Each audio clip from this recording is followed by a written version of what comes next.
Blessings of the Triple Gem, Theruwan saranai. Just testing the audio before we begin our session in a few minutes.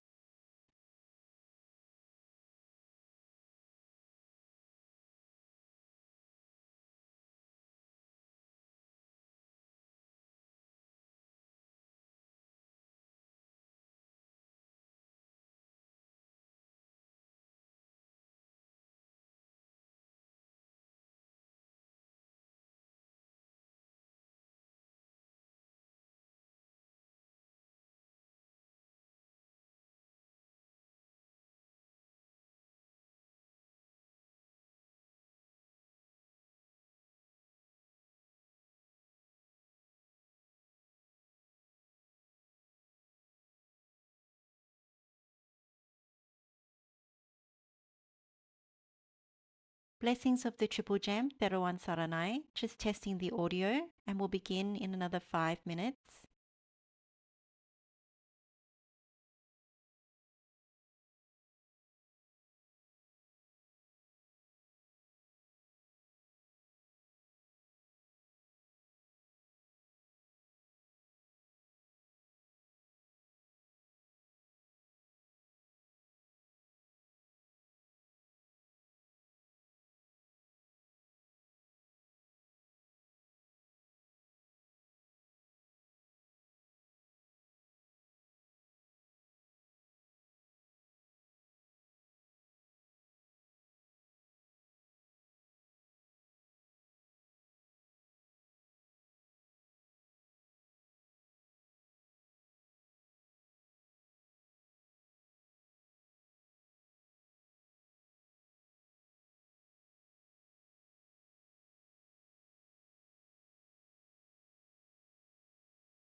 Blessings of the Triple Gem, Theruwan saranai.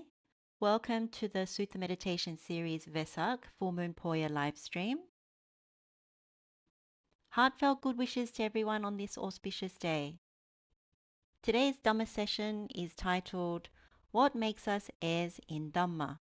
And it's based on the Buddha's teaching in the Dhammadayada Sutta. So this is middle-length discourses, discourse number 3. Dayada means an heir or someone who inherits. So the title of this sutta is about being someone who inherits or is an heir in Dhamma. The main purpose of today's Dhamma session is to examine the Buddha's statement about be my heirs in Dhamma, not my heirs in material things. And he gives a brief teaching, and Venerable Sariputta elaborates on that brief teaching, which we're going to look at, and of course, how to practice being an heir in Dhamma, not an heir in material things. So this teaching is often misapprehended as a teaching primarily for monastic disciples of the Buddha, but it is equally important and beneficial for lay practitioners or disciples of the Buddha. It's a very valuable teaching and one to examine and contemplate the meaning of as we honor and celebrate Vesak Poya. Hopefully, by the end of this session, we'll have a better understanding of what the Buddha actually means by his statement, be my heirs in Dhamma, not my heirs in material things. And we can further develop our spiritual practice in a wholesome direction.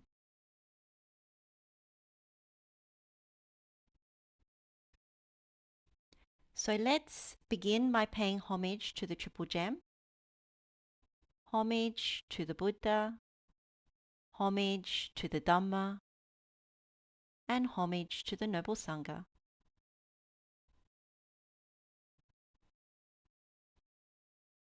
So what we're going to cover today is first we'll look at our usual, how to get the best out of this session. Then we'll have an overview of the Dhammadayada Sutta. So usually we look at the Sutta architecture. Then we'll examine the Buddha's brief teaching on being his heirs in Dhamma, not his heirs in material things. And then we'll deep dive into Venerable Sariputta's elaboration of that teaching and how it highlights the importance of training in seclusion. And we'll expand on that quite deeply, as well as looking at how it links to the Vatthūpama Sutta, which is actually quite interesting. So how to get the best out of this session? So of course, keep an open mind. Listen with eager ears to the Buddha's words, those of Venerable Sariputta, and the other references that we bring into this session. Be okay with not understanding everything. So it's taking delight in this Dhamma, being able to, on this Vesak day, to hear the Buddha's words and those of his noble disciples. And remember that we're all learners, we're seekers. So this time is for us to lean on each other's efforts, to put some attention, some time to the Buddha's words and practice. And of course, apply yourself to the contemplation of this sutta. So we won't have a meditation session because this is really about contemplating the meaning of what's behind Buddha's words and how Venerable Sariputta helps us to understand that. And while we're going through it, contemplating it, think of your own examples, because there'll be certain things that we can bring up as examples to understand this Dhamma, but there may be other ones that are in your particular practice or conditions in life. And lastly, have good wishes for everyone who is joining today, and everyone who has helped us on this spiritual path right up until this point.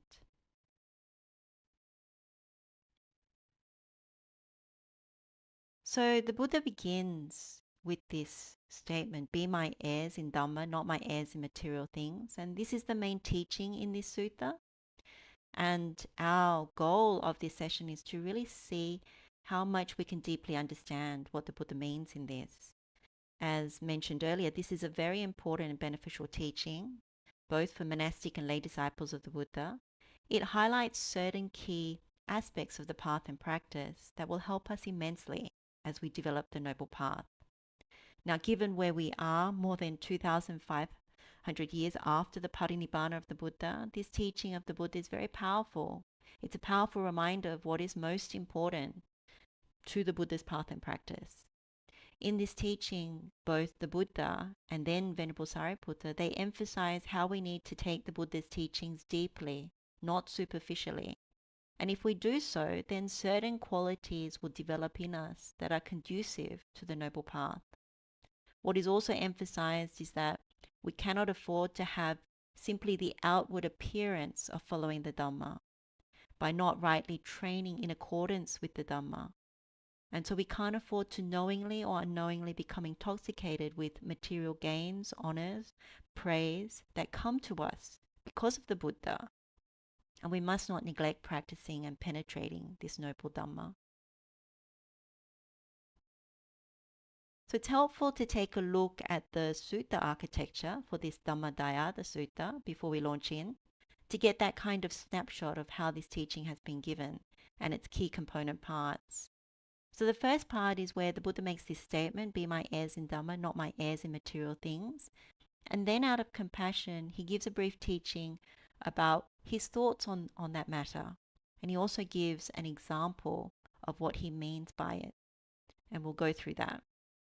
The second part is really where Venerable Sariputta, after the Buddha has gone back to his kuti, Venerable Sariputta then elaborates on the Buddha's teaching, and he connects the importance of seclusion and training in seclusion as a key component towards becoming an heir in Dhamma. And we want to understand that a lot better.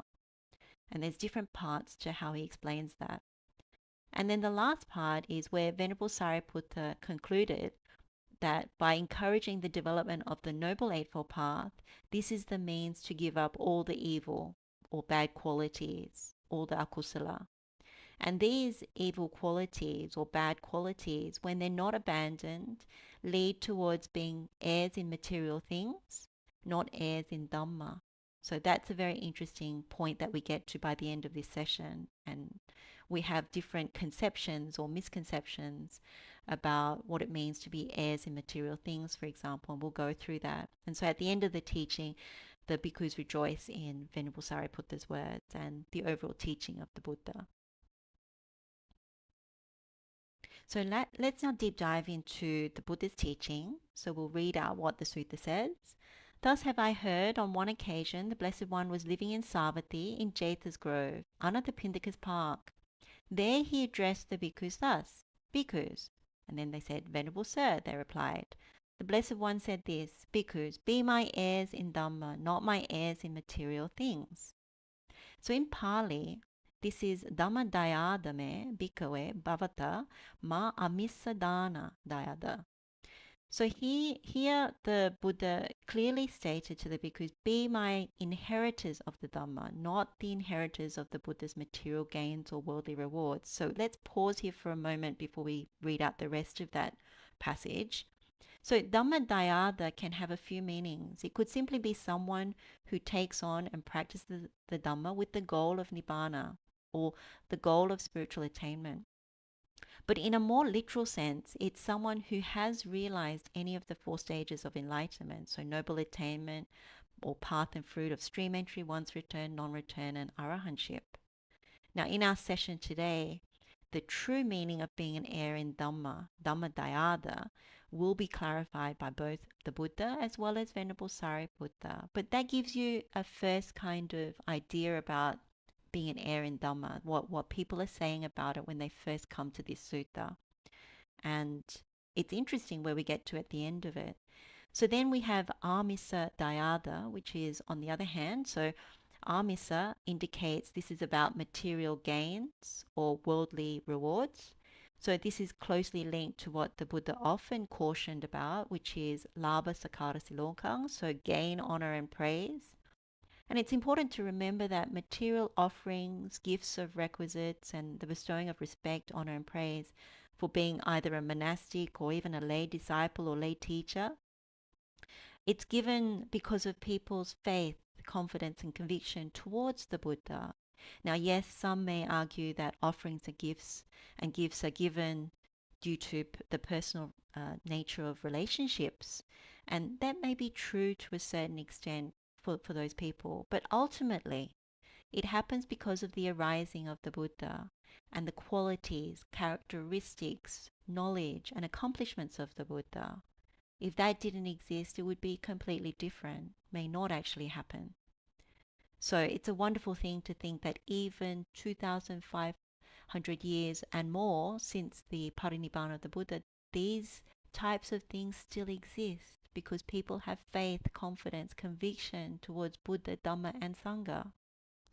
So an heir of material things can be any of us in the sense of monastic or lay disciples who appear to practice the Dhamma in order to gain material or worldly things.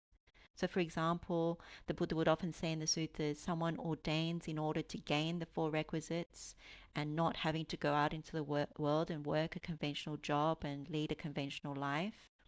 Or a lay person teaching the Dhamma would be doing it for material gain and worldly pleasures. So again, being an heir of material things, this will be further clarified by the Buddha and Venerable Sariputta as we continue with this discourse. So then the Buddha went on and said, out of compassion for you, I have thought, how shall my disciples be my heirs in Dhamma, not my heirs in material things? If you are my heirs in material things, not my heirs in Dhamma, you will be reproached thus. The teacher's disciples live as heirs in his material things, not as heirs in the Dhamma. And I will be reproached thus. The teacher's disciples live as heirs in material things, not as heirs in Dhamma. If you are my heirs in Dhamma, not my heirs in material things, you will not be reproached, as it will be said. The teacher's disciples live as his heirs in Dhamma, not as his heirs in material things, and I will not be reproached. As it will be said, the teacher's disciples live as heirs in Dhamma, not as his heirs in material things. Therefore, bhikkhus, be my heirs in Dhamma, not my heirs in material things. Out of compassion for you, I have thought, how shall my disciples be my heirs in Dhamma, not my material things? Basically, the Buddhas recognize that if his disciples are heirs in material things, they would be blamed, they would be reproached, accused. And the Buddha would also be reproached, blamed, or accused. So how can we understand this and why is it important? Well, there are a number of examples today of spiritual teachers or gurus who've been exposed for holes in their backstory of how they came to the spiritual path, and they've used that deceptive backstory as means to gain vast wealth, popularity, power, and more. Or they've done nefarious things. Some kind of misconduct has come to light. Now, when we hear about these kinds of teachers or gurus as an example, then we would reproach them, maybe even tell them off or take other kinds of actions if we've been, or loved ones, or our loved ones have been deceived or blamed by them or harmed by them. And then we might blame whoever their teacher is, or their religion, or their tradition, or their teachings. So the same thing applies in worldly scenarios. Like if we see a misbehaving youth, we would think, oh, their parents mustn't have taught them well, or a doping athlete and their coach, or a criminal consultant and the partners of a consulting firm, or even a corrupt politician and their entire political party. So the key here is to understand that if we are the Buddha's heirs in material things, one, it doesn't reflect well on us, particularly if we're seen in a particular light. And then two, and more significantly, it doesn't reflect well on the Buddha, the Dhamma, or the Sangha. And so when we look at some of the criticisms that are aimed at Buddhist practices and the Buddhism today, which comes back to Buddha, Dhamma, Sangha, it has a lot to do with whether monastic or lay disciples misbehave, they don't practice, or are seeking or perceived as wanting material gain and comforts and living as the Buddha's heirs in material things, not heirs in Dhamma. So the Buddha contemplated and then urged his disciples to actually practice to become heirs in Dhamma, and then they would not be reproached, accused, or blamed, and neither would the Buddha. So then the Buddha gave an example to explain his brief teaching. So he said, now, bhikkhu, suppose that I had eaten, refused more food, had my fill, finished, had enough, had what I needed, and some alms food was left over to be thrown away. Then 2 bhikkhus arrived hungry and weak, and I told them, bhikkhus, I have eaten, and then explained that, and then had what I needed, but there is this alms food of mine left over to be thrown away. Eat if you like. If you do not eat, then I shall throw it away, where there is no greenery, or drop it into water, where there is no life. Then one bhikkhu thought, The Blessed One has eaten, had what he needed, but there is this alms food of the Blessed One left over to be thrown away. If we do not eat it, the Blessed One will throw it away. But this has been said by the Blessed One, Bhikkhus, be my heirs in Dhamma, not my heirs in material things. Now this alms food is one of the material things. Suppose that instead of eating this alms food, I pass the night and day hungry and weak, and instead of eating that alms food, he passed the night and day hungry and weak. This first monk demonstrates suvacha qualities, making him easy to instruct. So we've looked at this word suvacha in Karaniyametta Sutta as well as Anumana Sutta, Vatthūpama Sutta, that these are the qualities that are obedient to the Buddha. So by not taking Buddha's leftover alms food, he is showing obedience to the Buddha and what the Buddha had said about being heirs in Dhamma, not heirs in material things. The leftover alms food being a material thing. The first monk also demonstrated the ability to restrain and to renunciate, which is part of the training in non-greed, meaning to be secluded from sensual pleasures, so not to arouse sensual desire, and not to arouse defilements either, not to breed them.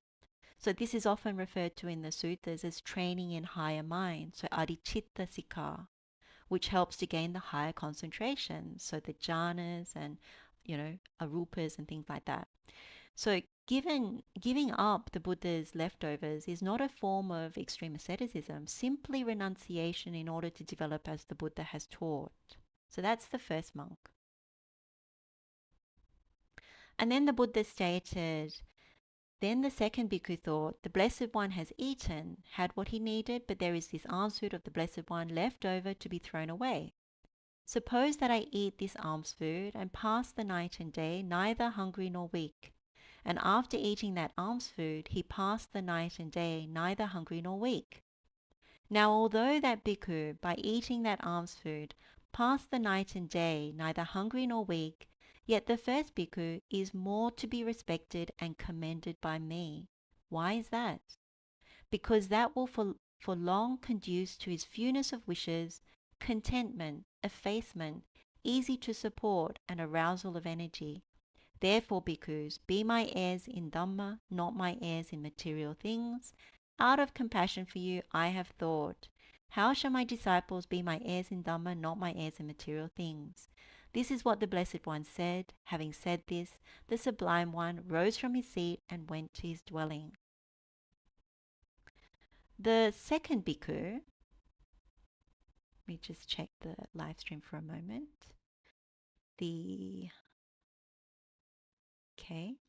So the second bhikkhu, though he passed the night and day, neither hungry nor weak, it was the first bhikkhu that was more respected and commended by the Buddha.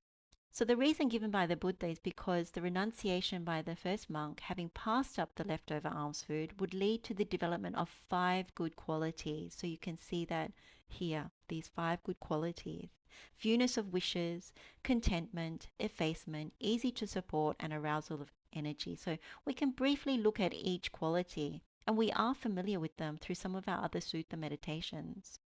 So the first one is fewness of wishes, apichataya. So apicca comes from appa, which means little or few, and iccha, which has been translated here as wishes, but it can also mean desires. And we know that iccha is also a synonym for craving, so a synonym for tanha.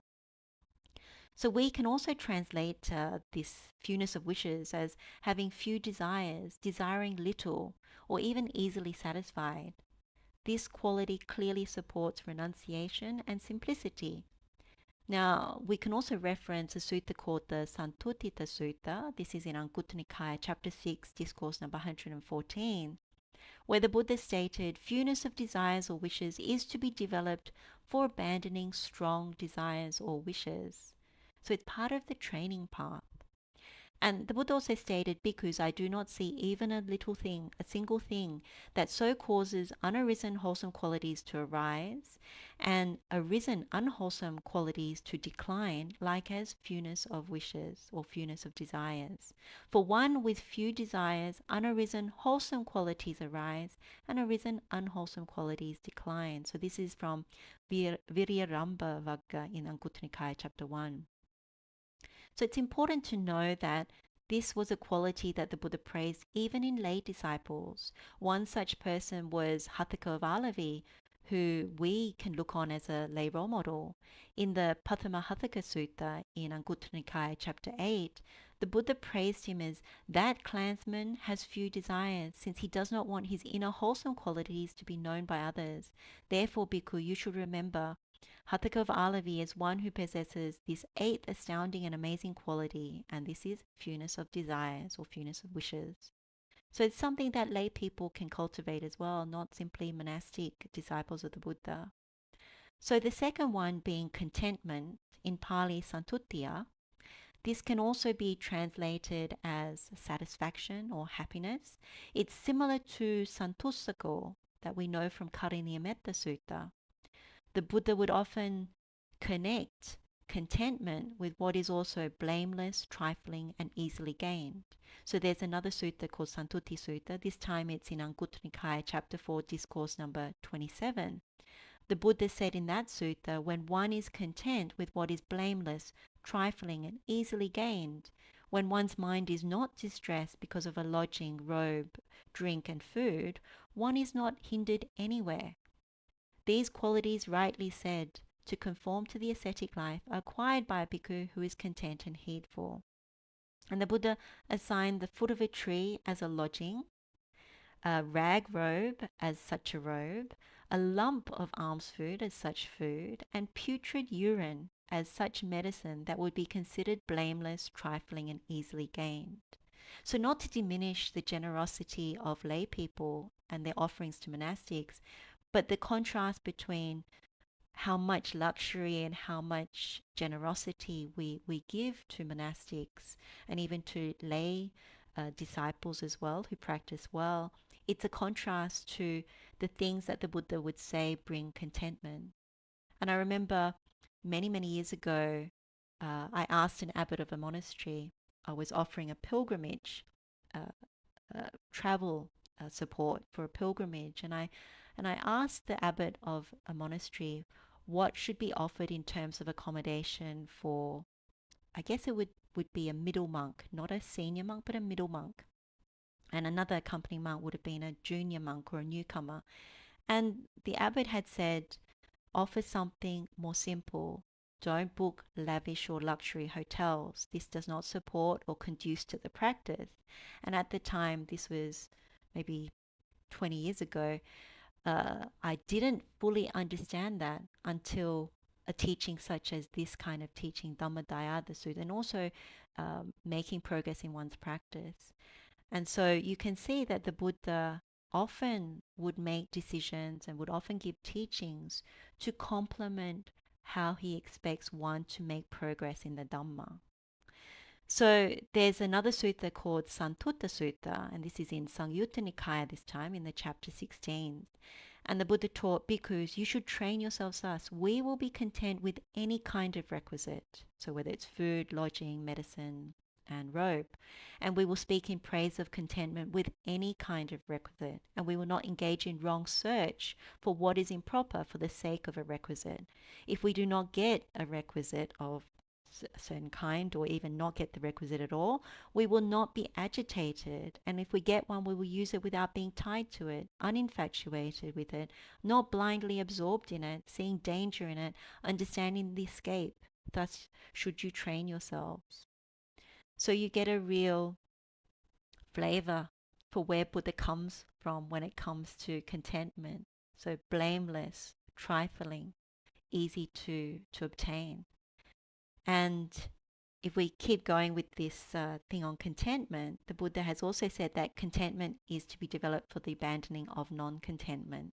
So even for lay people, the quality of contentment can be cultivated, maybe not to the extent of the types of requisites for a monastic who's training solely for Nibbana, but lay people have jobs and all kinds of other responsibilities. But it's okay to train it in the sense of little by little, to be okay with what is affordable, of what is given, to recycle, to extend the life of things that we have, to not search for the newest or the latest, to practice this and then to be able to teach that to our children.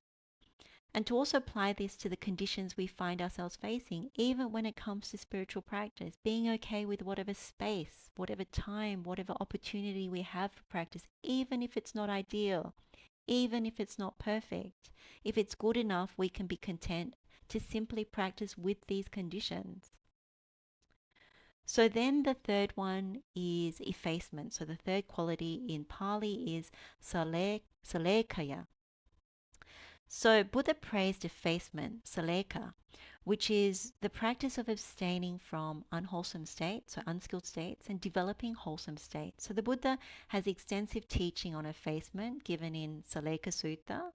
So in that particular sutta, he talks about 44 aspects of to practice. But we also do this effacement when we practice our sutta meditations for Anumana, Karaniya Metta, Anangana, Potaliya Sutta, those types of meditations as well. But as an example, the Buddha would say, others will take what is not given, we shall abstain from taking what is not given. Others will be lazy, we shall be energetic. So things like that. So with regard to the first three qualities, fewness, contentment, and effacement, the Buddha himself praised for having them, such as in the Sampa Sādhaniya Sutta. That's Digha Nikaya. And this is where Venerable Udayi proclaimed, it is wonderful, it is marvelous, how few desires the Blessed One has, such contentment and such self-effacement. When being endowed with such power and influence, he does not make a display of himself. So Buddha is a exemplary role model for us in terms of being able to have at least the first three qualities. And then the fourth one is easy to support, subharataya. So subhara can also be translated as easy to maintain. So we've come across this in the second verse of Karaniya Metta Sutta when it says santusakocha subharocha. So when we have few desires, we're content and we practice effacement, then we become easy to support. So by contrast, if we have strong desires, we're discontent and we don't practice effacement, then it's expected that we become a burden on others because we're difficult to support, difficult to maintain. If we can't see this in ourselves, then it may be possible to see it in some of our family members or friends, even in monks and nuns who we might consider as high maintenance. So if we can see that, then we can turn that around and check whether there are some areas where we are not easy to support, where we're demanding, have very strong preferences, and become a burden to others. So it's not a quality that is conducive to the path, and so we need to develop towards being easy to support. And then the fifth one is arousal of energy, virya rambaya. So virya ramba can also be translated as applying effort, being energetic or strenuous, and it's similar to arada virya. So in the Sekapatipada Sutta, it's one of the trainees' mode of progress. When one arouses or applies more energy or effort, then we're able to abandon indolence or dullness and drowsiness, so thina mitta in Pali. And in the Nagaropama Sutta, so this is where the Buddha gave the simile of a fortress, the Buddha had said, a disciple of the noble ones dwells energetic in abandoning unskillful qualities and taking on skillful qualities. They are strong, firm in their efforts, not putting down or shirking their duties with regard to skillful qualities. Like the second monk, we might think, oh, it's not a big deal to eat the leftovers to quench hunger and weakness. But the Buddha has highlighted something far more important to the noble path. By eating the Buddha's leftover alms food, we can infer that it conduces to strong desires, discontentment, lack of effacement, being difficult to support, and lacking energy towards the spiritual path. And that's all rooted in greed, hatred, and delusion. And so it can open the door wider to more sensuality, where even a little can have a downhill effect. So we often see examples in the news and also around certain communities where some monastics, as an example, regularly eat at night, and it's not for medical reasons. They grow food and dig the ground, which is not in accordance with the Buddha's discipline. They run medical clinics, they socialize with families, they're not celibate, they prey on younger monastics, they partake of alcohol, drugs, carry weapons, and much, much more.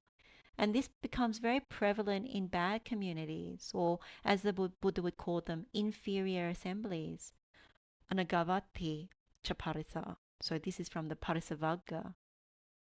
Instead, when not eating the Buddha's leftover alms food, there are these 5 good qualities. So fewness of desires or wishes, contentment, effacement, easy to support, energetic. And so these are the ones that are rooted in non-greed, non-hatred, non-delusion. They're supportive of the Noble Eightfold Path. So it's obvious for the monastic Sangha, whatever 4 requisites and other things that are offered by lay followers, they can be traced and they originate from the Buddha. And even for lay practitioners, any gifts, offerings, hospitality, material things that are offered for Dhamma teachings or being part of a Buddhist community or a monastery, going to practice the Noble Path, can also be traced back to the Buddha. So we need to see this very, very clearly and recognize that these offerings would not necessarily be freely given, shared, or offered without the arising of the Buddha. What we gain is because of the legacy of the Buddha and the faith, confidence, and conviction that has lasted all this time. So we must be careful not to simply be the heirs in Buddha's material things. So the question that arises is, by what means do we become heirs in the Dhamma? What are the practical steps? So this is where we can now turn to Venerable Sariputta's words, how he elaborates to the bhikkhus. So he says, or soon after he had left, the Venerable Sariputta addressed the bhikkhus thus, "Friends, bhikkhus." "Friend," they replied. The Venerable Sariputta said this, "Friends, in what way do disciples of the teacher who live secluded not train in seclusion? And in what way do disciples of the teacher who live secluded train in seclusion? Indeed, friend, we would come from far away to learn from the Venerable Sariputta the meaning of this statement. It would be good if the Venerable Sariputta would explain the meaning of this statement. Having heard it from the bhikkhus, we will remember it. Then, friends, listen and attend closely to what I shall say." "Yes, friend," the bhikkhu replied. And then Venerable Sariputta went on, "Friends, in what way do disciples of the teacher who live secluded not train in seclusion? Here, disciples of the teacher who live secluded do not train in seclusion. They do not abandon what the teacher tells them to abandon. They are luxurious and lethargic, leaders in backsliding, neglectful of seclusion." So we'll stop there for a moment. The first thing to highlight is that the Buddha's brief teaching on being heirs in Dhamma, not heirs in material things, it includes the example of his leftover alms food. So all this is connected to Venerable Sariputta's questions about living in seclusion and whether one does or does not train in seclusion. So the key Pali word here is paviveka, which we have come across before. And in this translation, we have translated it as seclusion, but it can also be translated as solitude, which we have applied before, as well as retirement. So we can use either of those terms, but for consistency's sake, let's just keep referring to it as seclusion, as it aligns with all the renderings in the discourse. Now, it may not be apparent on the first read-through, but Venerable Sariputta's teaching does directly connect with that of the Buddha, and when we understand it, it will certainly help us to understand the connection and what is needed in our spiritual practice in order to be Buddha's heirs in the Dhamma, and not in his material things. So then Venerable Sariputta has said, "In this the elder bhikkhus are to be blamed for 3 reasons. As disciples of the teacher who live secluded, they do not train in seclusion. They are to be blamed for this first reason. They do not abandon what the teacher tells them to abandon. They are to be blamed for this second reason. They are luxurious and lethargic, leaders in backsliding, neglectful of seclusion. They are to be blamed for this third reason. The elder bhikkhus are to be blamed for these 3 reasons. In this, the middle bhikkhus are to be blamed for 3 reasons. As disciples of the teacher who live secluded, they do not train in seclusion. They are to be blamed for this first reason. They do not abandon what the teacher tells them to abandon. They are to be blamed for this second reason. They are luxurious and lethargic, leaders in backsliding, neglectful of seclusion. They are to be blamed for this third reason. The middle bhikkhus are to be blamed for these 3 reasons.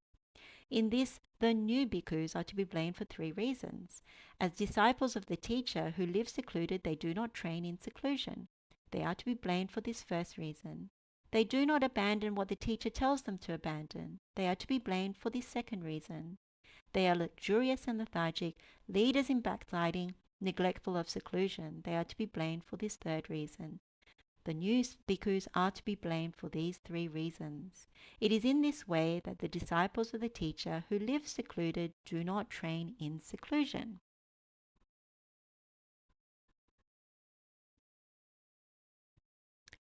So we can see that the same 3 reasons are to be blamed are applicable to elder bhikkhus, middle bhikkhus, and new bhikkhus alike.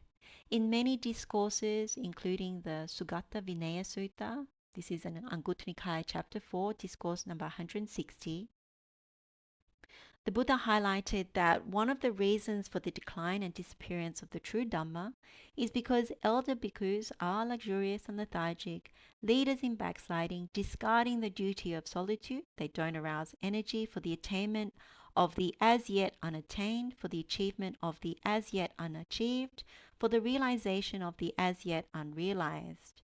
Those in the next generation follow their example. They too become luxurious and lethargic, leaders in backsliding, discarding the duty of solitude. They too do not arouse energy for the attainment of the as yet unattained, for the achievement of the as yet unachieved, for the realization of the as yet unrealized. So these 3 reasons for the elder, middle, and new monastics to be blamed may already resonate with some of us. Now, at the time of the Buddha, someone like Devadatta or Kokalika would fit into this category. Devadatta, for example, was intoxicated with receiving 500 carts of luxurious offerings from Prince Ajatasattu and all the honor and praise. He was busy trying to compete with the Buddha, aspiring to be his replacement rather than focusing on training in seclusion. And there are many other examples in different suttas who follow Devadatta's example, who demonstrate poor qualities, and they would fall into this category. And maybe in recent times we have experienced supporting monastics or lay disciples that showcase Venerable Sariputta's 3 points.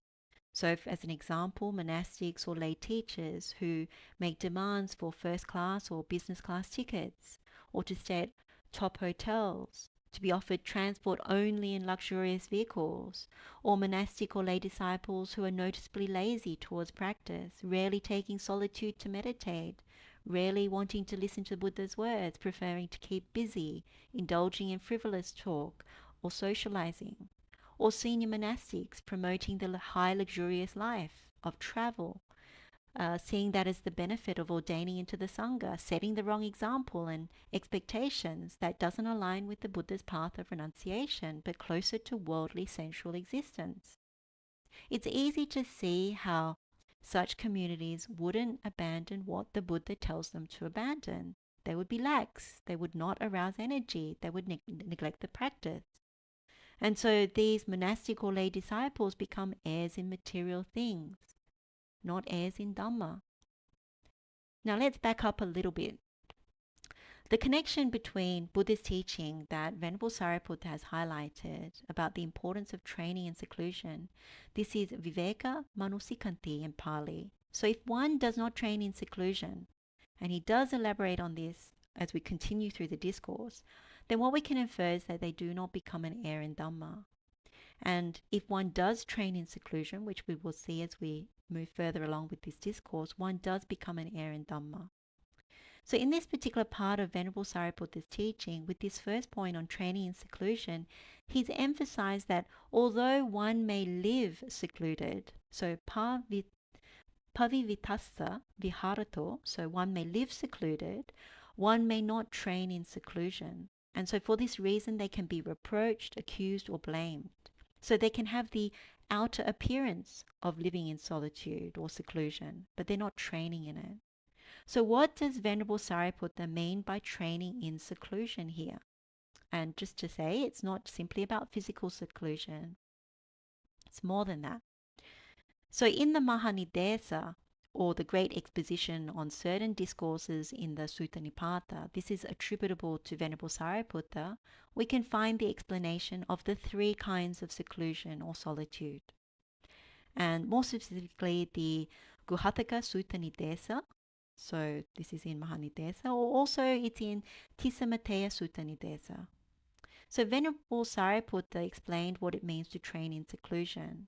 There are three kinds of seclusion: bodily seclusion, so kaya viveka, mental seclusion, chitta viveka, and seclusion from acquisitions, upadi viveka.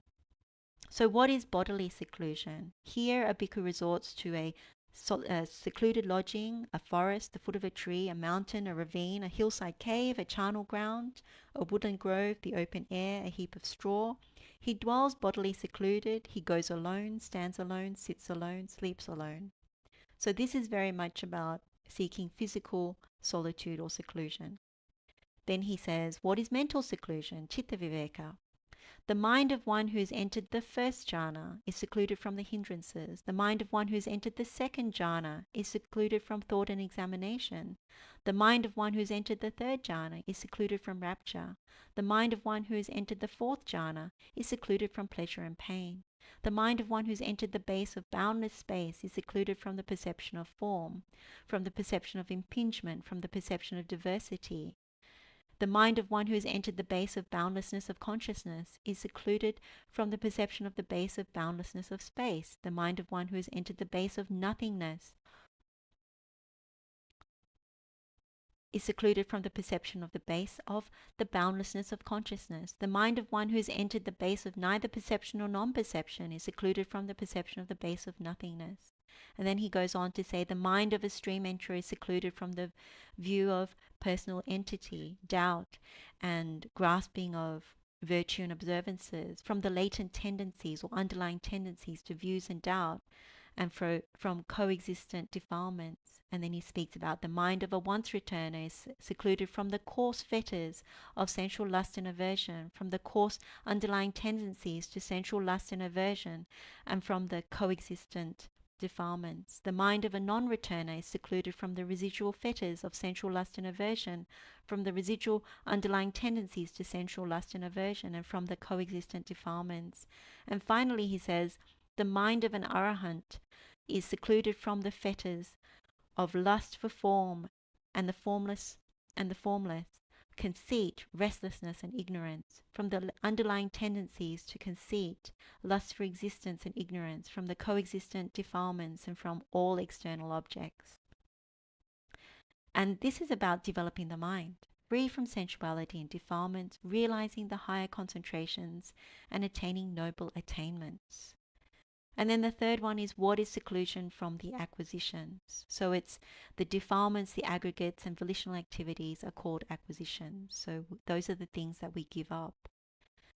So we know this in terms of the acquisitions. They can be broken down into more detail. We've previously looked at the 10 kinds of acquisitions that need to be relinquished in our Dhamma session on the Dhatu Vibhanga Sutta, so the exposition of the elements. And that's where the Buddha has said it is the deathless Nibbana that is called seclusion from acquisitions. It is the stilling of all volitional activities, the relinquishment of all acquisitions, the destruction of craving, dispassion, cessation, Nibbana. So the very last type of seclusion is where we complete the path. And then Venerable Sariputta summarized, bodily seclusion is for those who dwell secluded in body, who delight in renunciation. Mental seclusion is for those with purified minds who have attained supreme cleansing. And seclusion from acquisitions is for those persons without acquisitions who have reached the end of volitional activities. So we know from Paticcasamuppada that the ending of volitional activities means we no longer activate dependent origination. So what we can infer by training in seclusion means we develop bodily seclusion, mental seclusion, and eventually the seclusion from all acquisitions. This is how we inherit the Dhamma from the Buddha. Why? Because it is only by this threefold training in seclusion that one can attain to the noble path and ultimately realize Nibbana. So at the end of many, many discourses that we've heard from the Buddha, he would often conclude by saying, There are these roots of the trees, these empty huts. Contemplate, bhikkhus. Do not be negligent, or else you will regret it later. This is my instruction to you. So this is what he would often say at the end of many of the middle-length discourses.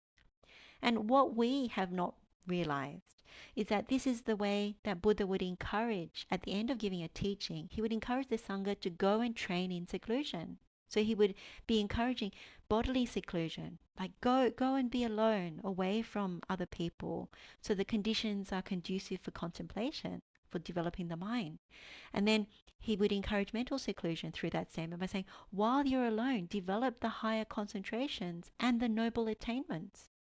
And then for seclusion from the acquisitions, he's essentially saying practice, develop for the complete relinquishment of what binds us to this whole mass of suffering, and realize Nibbana, the cessation of all suffering.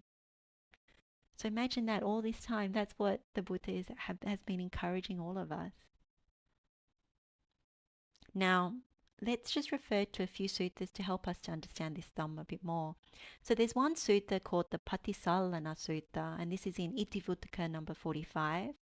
It supports what we've been delving into with regards to training in seclusion. The Buddha's words in this sutta give clarity about the benefits of training in seclusion and delighting in it. So let me read it out. Live enjoying seclusion, bhikkhus. Live delighting in seclusion. Engage in practicing inner mental tranquility, not neglecting absorption, possessing insight, and frequenting empty spaces. If one lives enjoying seclusion, bhikkhus, live delighting in seclusion, engage in practicing inner mental tranquility, not neglecting absorption, possessing insight, and frequenting empty places, one of two fruits is to be expected: final knowledge in this life, or, there being some residual defilement, the state of non-returning. So one realizes Nibbana in this life, or one achieves or realizes anagami, palla, so fruit of non-return. So here the Buddha has connected enjoyment and delight in seclusion with the development of the mind, that the mind, we develop it to calm it, to concentrate it, to make it tranquil. So when this is done correctly, one activates the Noble Eightfold Path, beginning with the right view, right thought, and so forth, and it culminates in right concentration. We enter and dwell into jhanas. As a result, one develops insight, and these two fruits can be expected. So these are the words we should remember, the qualities to be developed and nurtured, the process that results in one of these two fruits. The other sutta I wanted to remind us of is the Piti Sutta, and this is Anguttara Nikaya, chapter 5, discourse 176. I've referred to it before. This is where the Buddha encourages Anathapindika and 500 lay followers not to be content with offering requisites to the Sangha, but to train in seclusion, and more specifically to experience the rapture of solitude. So he says, householders, you have presented robes, alms food, lodgings, and medicines and provisions for the sick to the Sangha of bhikkhus. You should not be content merely with this much, thinking, we have presented robes, alms food, lodgings, and medicines and provisions for the sick to the Sangha of bhikkhus. Therefore, householders, you should train yourselves thus. How can we, from time to time, enter and dwell in the rapture of seclusion? It is in such a way that you should train yourselves. And then it goes on, I haven't put it on the slide, but it says, when this was said, the Venerable Sariputta said to the Blessed One, it's astounding and amazing, Bhante, how well that was said by the Blessed One. Bhante, whenever a noble disciple enters and dwells in the rapture of seclusion, on that occasion 5 things do not occur to him. Pain and dejection connected with sensuality do not occur to him. Pleasure and joy connected with sensuality do not occur to him or in him. Pain and dejection connected with the unwholesome do not occur in him. Pleasure and joy connected with the unwholesome do not occur in him. Pain and dejection connected with the wholesome do not occur in him. Bhante, whenever a noble disciple enters and dwells in the rapture of seclusion, on that occasion, these 5 things do not occur in him. Good, Sariputta. Sariputta, whenever a noble disciple enters and dwells in the rapture of seclusion, and then the Buddha repeats the entire statement that Venerable Sariputta said, on that occasion these 5 things do not occur in him. This is a very good example of the Buddha encouraging lay disciples to train in seclusion and dwell in the rapture of seclusion. So if there are any thoughts saying, oh, this Dhammadayada teaching is only for monks and nuns, or a misapprehension that it's not for lay people, then this sutta disproves that. When we were learning how to develop the Bojjhangas, particularly our study of the Sila Sutta in Samyutta Nikaya chapter 46, the Buddha highlighted that when we associate and hear the Dhamma from noble beings, we would go towards withdrawal or seclusion. The Buddha said, because when we've heard the Dhamma from such noble ones, we dwell withdrawn by two kinds of withdrawal, the withdrawal of the body and the withdrawal of the mind. And this is always the encouragement from the Buddha and the noble ones, just like the Buddha has encouraged with Anathapindika and the 500 lay followers. So from a lay follower's perspective, so lay disciple, this means something slightly more doable than what's been outlined in the Mahanidesa. So this means taking time off from work and other responsibilities and maybe going on retreat, maybe staying in a monastery for retreat or a place of retreat, or simply creating conducive conditions at home. Or it could be allocating some time, maybe an hour or more, having completed all of one's duties and responsibilities for the day, or some time over the weekend for physical withdrawal or seclusion from the world and the worldly things, making moral agreements with family members so they know that you're taking time, an hour or more, in your room or some other place without any disturbances. And then when one is physically secluded, making effort to learn and develop the mind based on what the Buddha has taught, doing the sutta meditations, practicing restraint towards sensual pleasures, abandoning defilements so that one can realize the higher concentrations and also the attainment. So this is the mental withdrawal or seclusion. And what Venerable Sariputta was praising and confirming to the Buddha in this Piti Sutta is that pathway of renunciation that unfolds when we practice seclusion. Namely, with the support of renunciant joy, we abandon and surpass household joy, so sensual pleasures and worldly things. We take delight in the meditation rather than the sensual pleasures. And with the support of renunciate sadness, we abandon household sadness. So rather than bemoaning what we can't have or longing for those sorts of things, we actually are sad about having not attained yet or made progress in Dhamma. That replaces the sadness and longing of losing things or from sensual pleasures ending and things like that. And so if we develop further, then with the support of renunciant equanimity, we abandon and surpass household equanimity. And so one can develop further from there. So we examined this in our Dhamma session on the Mahachattarīsaka Sutta. And that was our Dhamma session called How do we develop noble right concentration with the Eightfold Path? And in that particular session, that's where we looked at this pathway of renunciation outlined in the Salayatana Vibhanga Sutta. Okay. So we can now look at some more of what Venerable Sariputta said. So we've looked at the first of the three reasons. So we looked at one lives in seclusion but does not train in seclusion, and that's why one of the first reasons why one would be blamed. So let's now examine the second 2 points that Venerable Sariputta highlighted. So he said the second one is they do not abandon what the teacher tells them to abandon. So if we connect this to the Buddha's brief teaching at the start of this discourse, the Buddha said, don't be heirs in material things. So Venerable Sariputta has included that here with his statement, they do not abandon what the teacher tells them to abandon, meaning one gets intoxicated with material gains and the rewards of spiritual life, and for this reason they are to be blamed. This would be similar to the second monk who consumed the Buddha's leftover alms food. Rather than having fewness of wishes or desires, strong desires may be forming. Rather than contentment, there may be discontent with what has been offered. Rather than being easy to support, maybe complex needs are emerging, making them difficult to support. Unwholesome states in the mind would start to grow. So if this is the case, such a disciple of the Buddha wouldn't see the danger in sensual pleasures, would not see the benefit of abandoning sensuality and defilements. So that's why they do not abandon what the teacher tells them to abandon.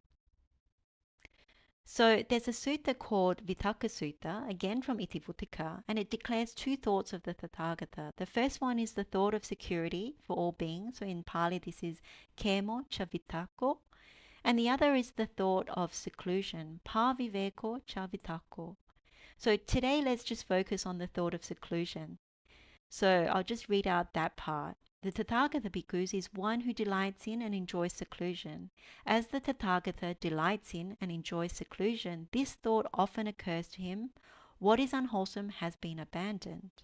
So here we can see the thought that often occurred when he delights and enjoys seclusion is that.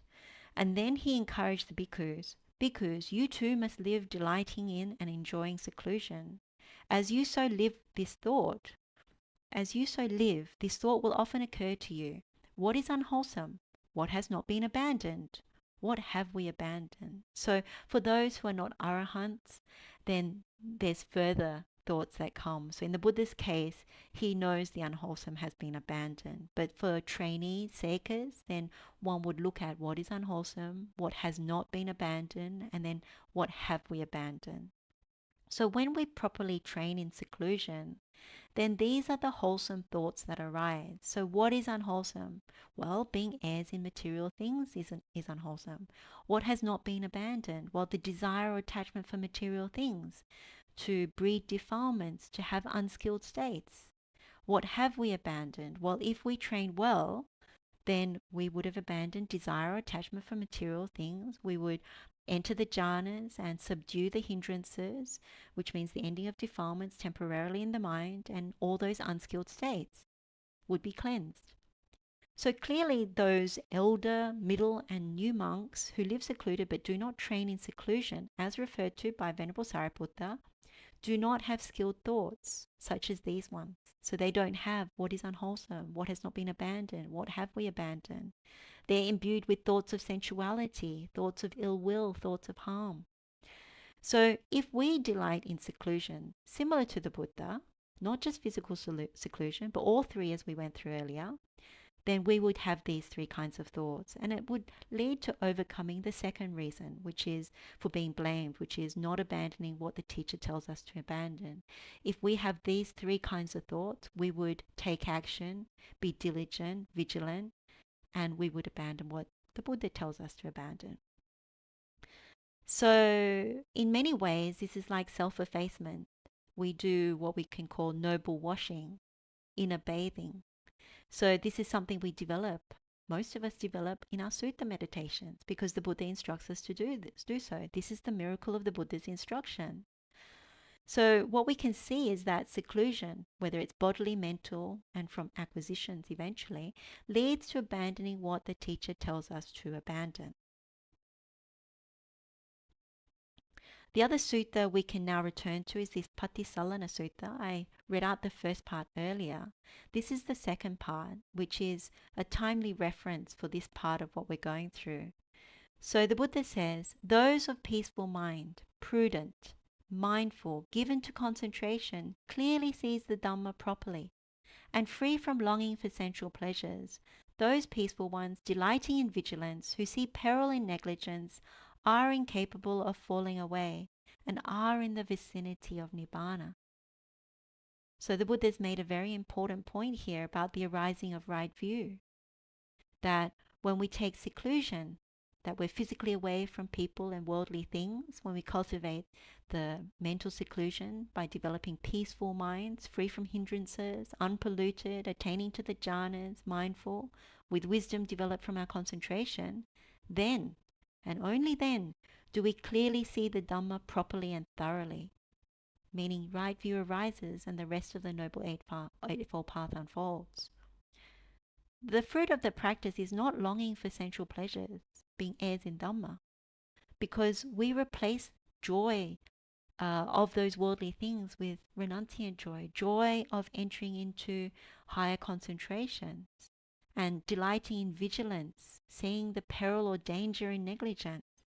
If you can remember from the Pamada Vihari Sutta, that insight pathway, the distinction between dwelling in vigilance, appamado vihari, versus dwelling in negligence, pamada vihari. That becomes tantamount because the Buddha has stated we're in the vicinity of Nibbana if we dwell with vigilance, appamado. And we're going to circle back to this Dhamma again and flesh that out a little bit more. So I just want to remind about this noble washing. Much of what we do when we contemplate the Dhamma by following Buddha's instructions, any of the insight pathways, is that we often do noble washing, Arya Dovana, as what is said in the Dovana Sutta. I've been talking about this a lot, even in Metta labs, because this is something that makes it very clear that this is how we abandon what Buddha is asking us to abandon. So Venerable Sariputta is pointing this out in his second point, and Buddha continuously asks us to do this noble washing or inner bathing. And this is what, when someone doesn't do the noble washing, they don't become an heir in Dhamma. So what is noble washing? Let's remind ourselves again. Arya Dovanang. For one of right view, wrong view is washed away, and the numerous bad, unwholesome qualities that originate with wrong view as condition are also purged. And with right view as condition, numerous wholesome qualities reach fulfillment by development. For one of right intention, wrong intention is washed away. For one of right speech, wrong speech is washed away. For one of right action, wrong action is washed away. For one of right livelihood, wrong livelihood is washed away. For one of right effort, wrong effort is washed away. For one of right mindfulness, wrong mindfulness is washed away. For one of right concentration, wrong concentration is washed away. For one of right knowledge, wrong knowledge is washed away. For one of right liberation, wrong liberation is washed away. And the numerous bad, unwholesome qualities that originate with wrong liberation as condition are also washed away. And with right liberation as condition, numerous wholesome qualities reach fulfillment by development. This because is that noble washing that leads exclusively to disenchantment, to dispassion, to cessation, to peace, to direct knowledge, to enlightenment, to nibbana. Independence on this washing, being subject to birth are freed from birth, being subject to old age are freed from old age, being subject to death are freed from death, being subject to sorrow, lamentation, pain, sadness, and despair are freed from sorrow, lamentation, pain, sadness, and despair. And it's important to remember all these lovely sutta meditations that we have been learning, that we have been practicing, that we keep encouraging each other to undertake. So Vatthūpama Sutta, Anumana Sutta, Karanimetta Sutta, Anangana Sutta, Puttaliya Sutta, and on, they all involve noble washing. They all involve abandoning what the teacher, the Buddha, has asked us to abandon. So the Buddha tells us, wash them away, the bad, unwholesome, unskilled qualities. And then what we can develop is the skilled ones. And so that makes us heirs in Dhamma. So what we can infer is twofold. So if we do not abandon what the Buddha has asked us to abandon, so simply observe or allow those things to be there, to keep recurring, think that it's not a problem at all, then by not undertaking effacement or noble washing, inner bathing, then wrong view arises.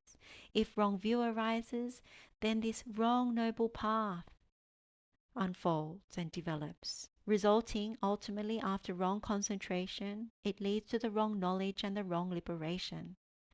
But if we abandon what the Buddha has asked us to abandon, having undertaken noble washing in our meditation, then right view springs forth, which is always what the Buddha is encouraging and directing us towards. And so the Noble Eightfold Path unfolds and develops, and this results in the right concentration, and it leads to right knowledge and right liberation. And so in this way we become heirs in Dhamma. So as you can see, even from the name of the sutta that talks about these two eightfold paths, it's called the Akusala Sutta. And there are many suttas similar to this one that we can reference. It points out how important it is to be able to discern what is kusala, what is wholesome or skilled, versus what is akusala, unwholesome or unskilled, and to know we need to abandon what is unwholesome. This is how it connects with Venerable Sariputta's teaching on right view in the Samaditi Sutta, when he says, friends, a noble disciple understands the unwholesome and the root of unwholesome, the wholesome and the root of the wholesome. In that way he is one of right view, whose view is straight, so it's uju. who has unwavering confidence in the Dhamma and has arrived at the true Dhamma.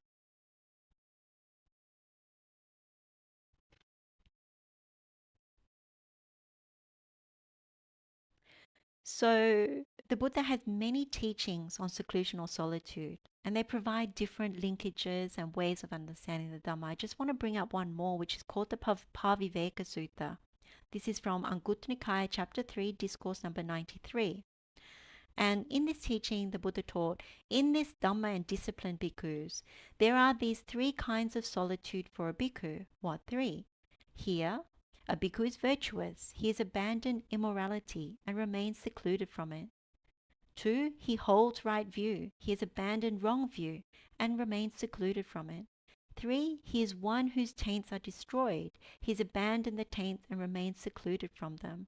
When a bhikkhu is virtuous, one who has abandoned immorality and remains secluded from it, when he is one of right view, who has abandoned wrong view and remains secluded from it, when he is one whose taints are destroyed, who has abandoned the taints and remains secluded from them, he is then called a bhikkhu who has attained the foremost, attained the core, one who is pure and established in the core.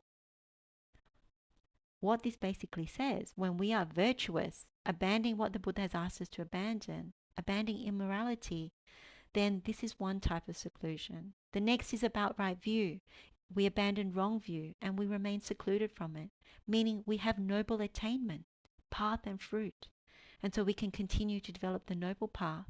And then the final one, when we realize Nibbana with taints destroyed, having abandoned the taints, we remain secluded from them completely.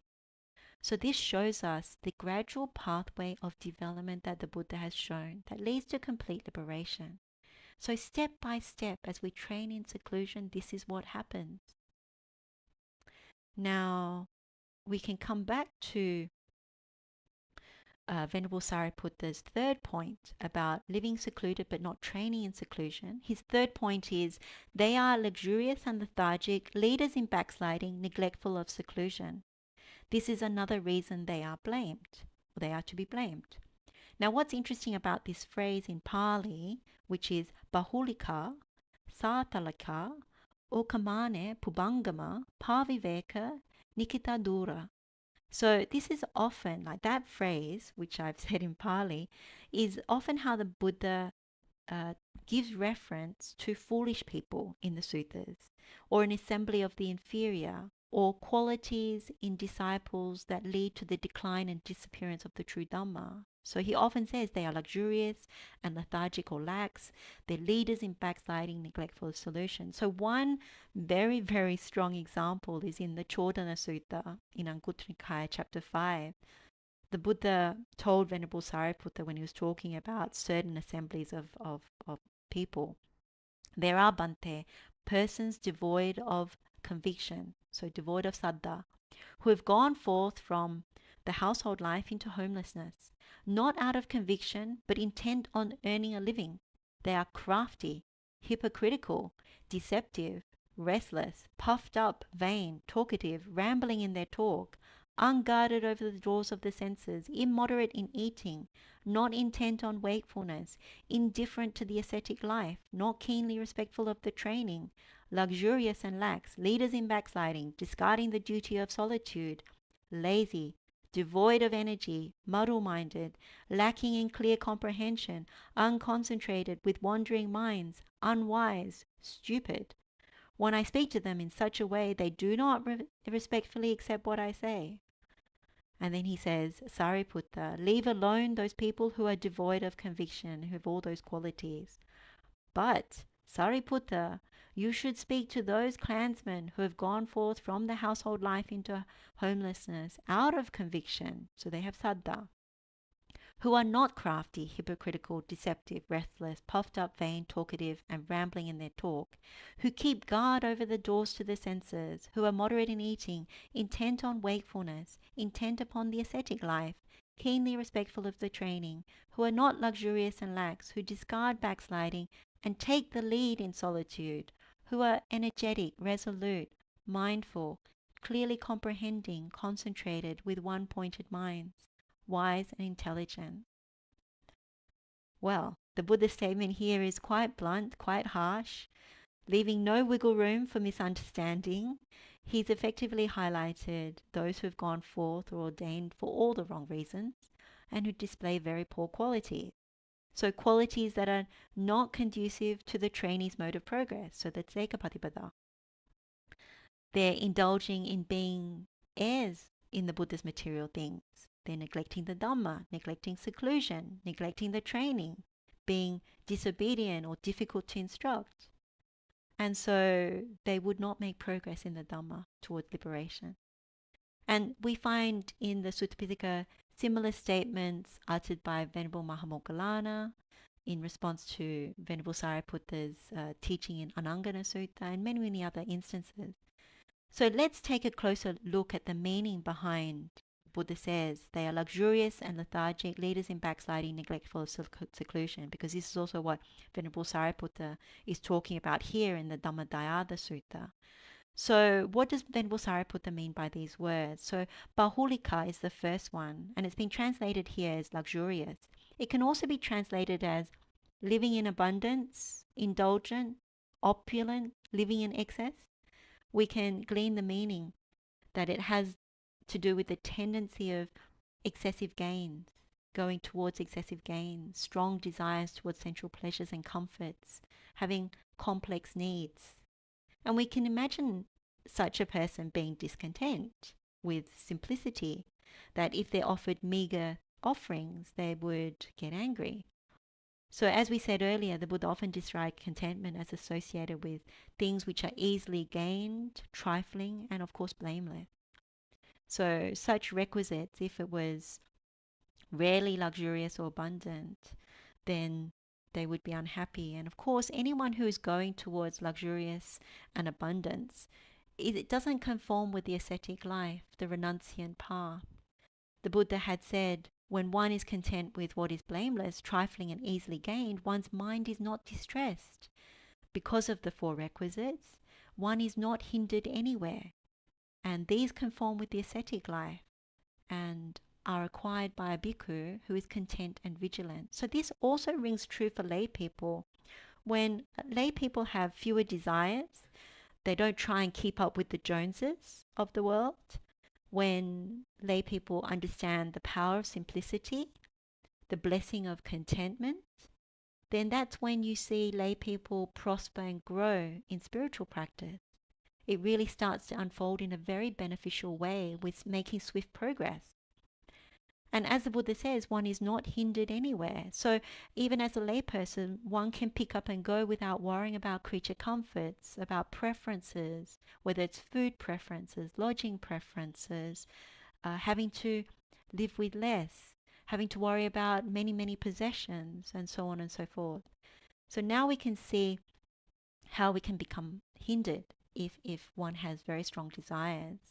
And it leads into the next term, which is about being lethargic, sathalika in Pali. And it can also be translated as lax, lazy, or even slack.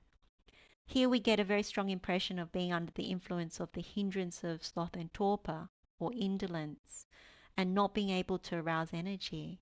So if one has very strong desires, then what eventually happens is if one understands the hindrances, sensual desire leads to ill will inevitably leads to sloth and torpor. So this is connected with bahulika, that previous one, because when one indulges, lives in excess with sensual pleasure, one inclines towards sloth and torpor. So an example could be if one indulges in opulent foods, doesn't eat in moderation but eats in excess, then it lends itself to drowsiness in the body and a very lethargic mind, particularly after the meal.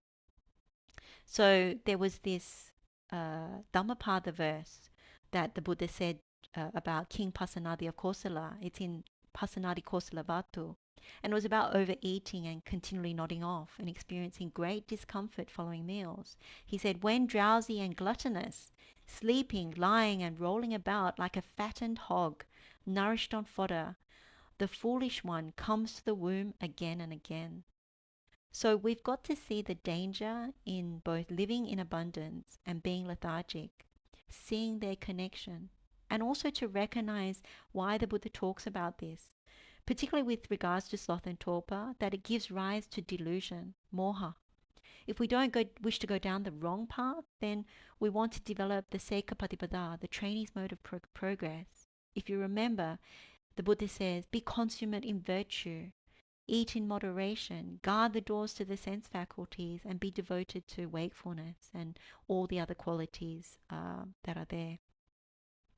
So then we come to the next part, which is leaders in backsliding. So in Pali, this is Okamane Pubangama.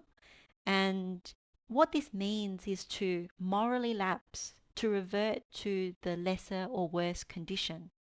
So in Dhamma, this can mean going back or reverting to unwholesome or unskilled states, or becoming immoral after being virtuous for a while, then going back to immorality or breaking sila.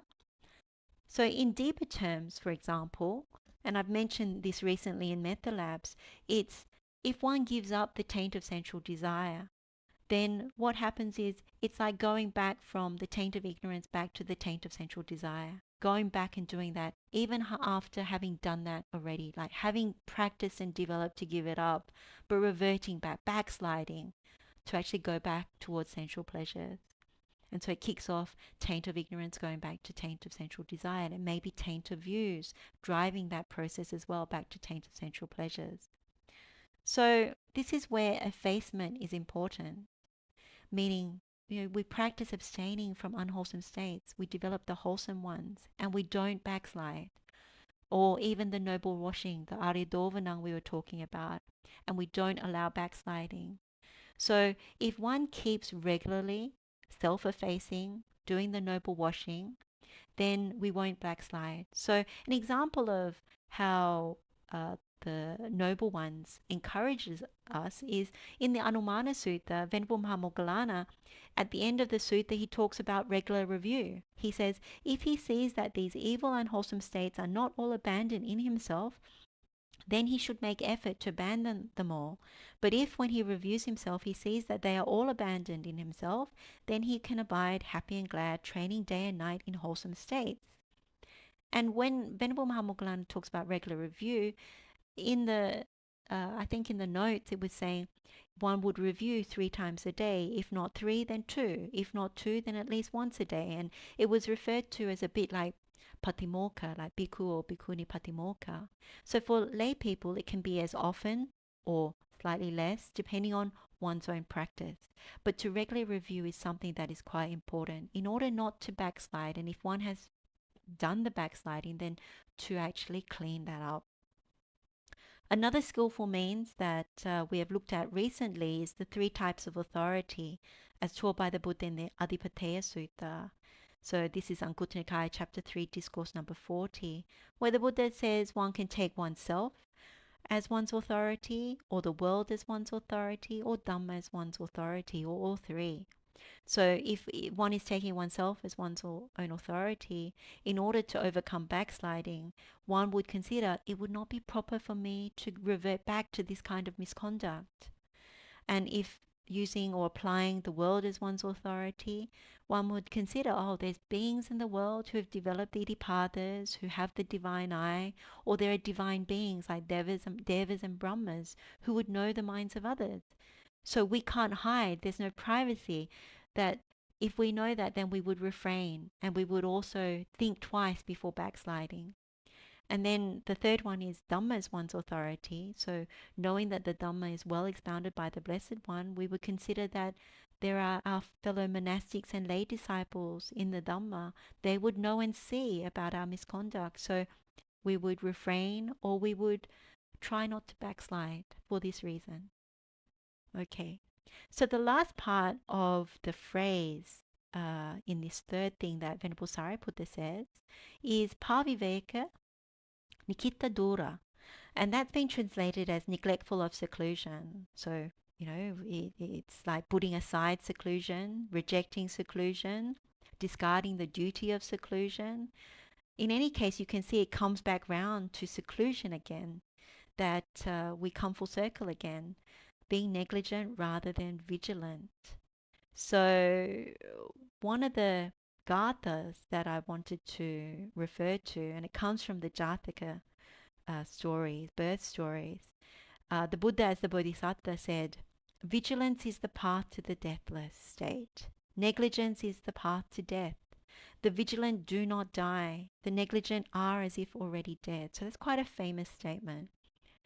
That appears in numerous parts of the Sutta Pitaka as well. But the verse that I also wanted to pull out is, from intoxication, negligence is born. From negligence comes decay. From decay, hatred is produced.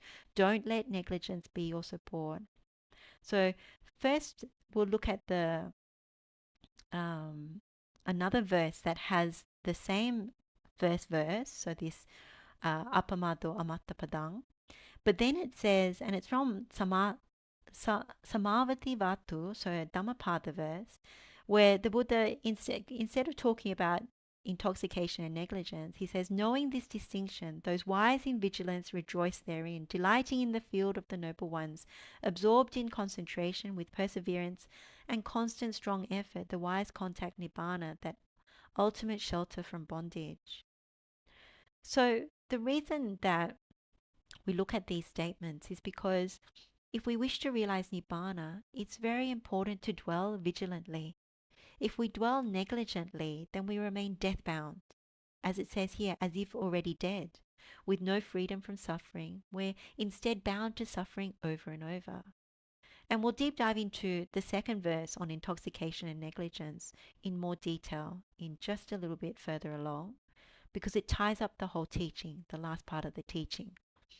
So right now, it's important to understand that negligence or being neglectful is a huge component part of why we don't train in seclusion.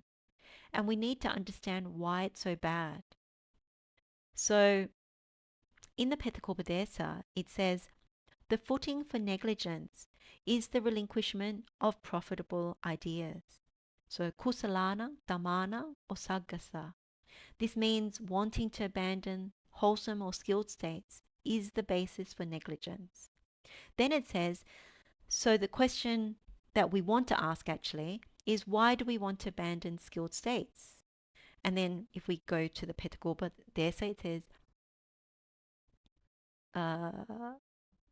understanding that using or indulging in unprofitable ideas, so akusala, Dhamma, patisevanaya, is the footing for the relinquishment of profitable ideas, which basically means we want to abandon the skilled states because we want to indulge in unwholesome states or unskilled states.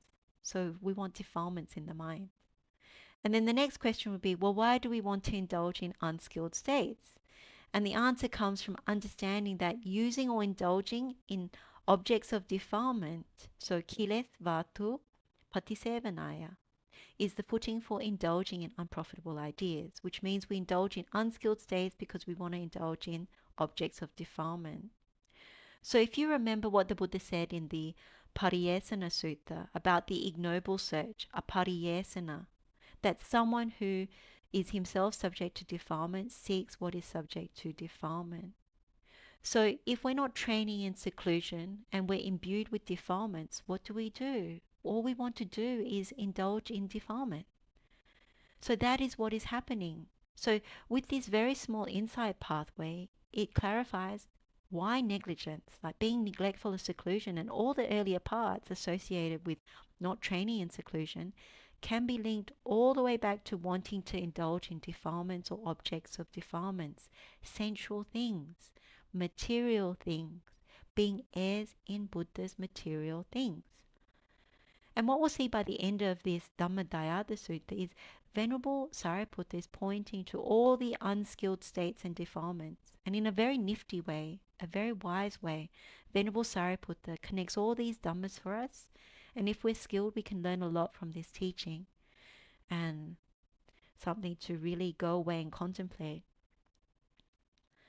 So we can now continue with the Dhammadayada Sutta. So Venerable Sariputta then asks, in what way, friends, do disciples of the teacher who live secluded train in seclusion? Here, disciples of the teacher who live secluded train in seclusion. They abandon what the teacher tells them to abandon. They are not luxurious and lethargic. They are keen to avoid backsliding and are leaders of seclusion. And so he says this for the elder bhikkhus. They're to be commended for 3 reasons. So they live secluded and train in seclusion. They are to be commended for this first reason. They abandon what the teacher tells them to abandon. They are to be commended for this second reason. They are not luxurious and lethargic. They are keen to avoid backsliding and are leaders in seclusion. They are to be commended for this third reason. The elder bhikkhus are to be commended for these 3 reasons. And then Venerable Sariputta says the same for the middle bhikkhus, the same for the new bhikkhus. And then he ends by saying, it is in this way that disciples of the teacher who live secluded train in seclusion.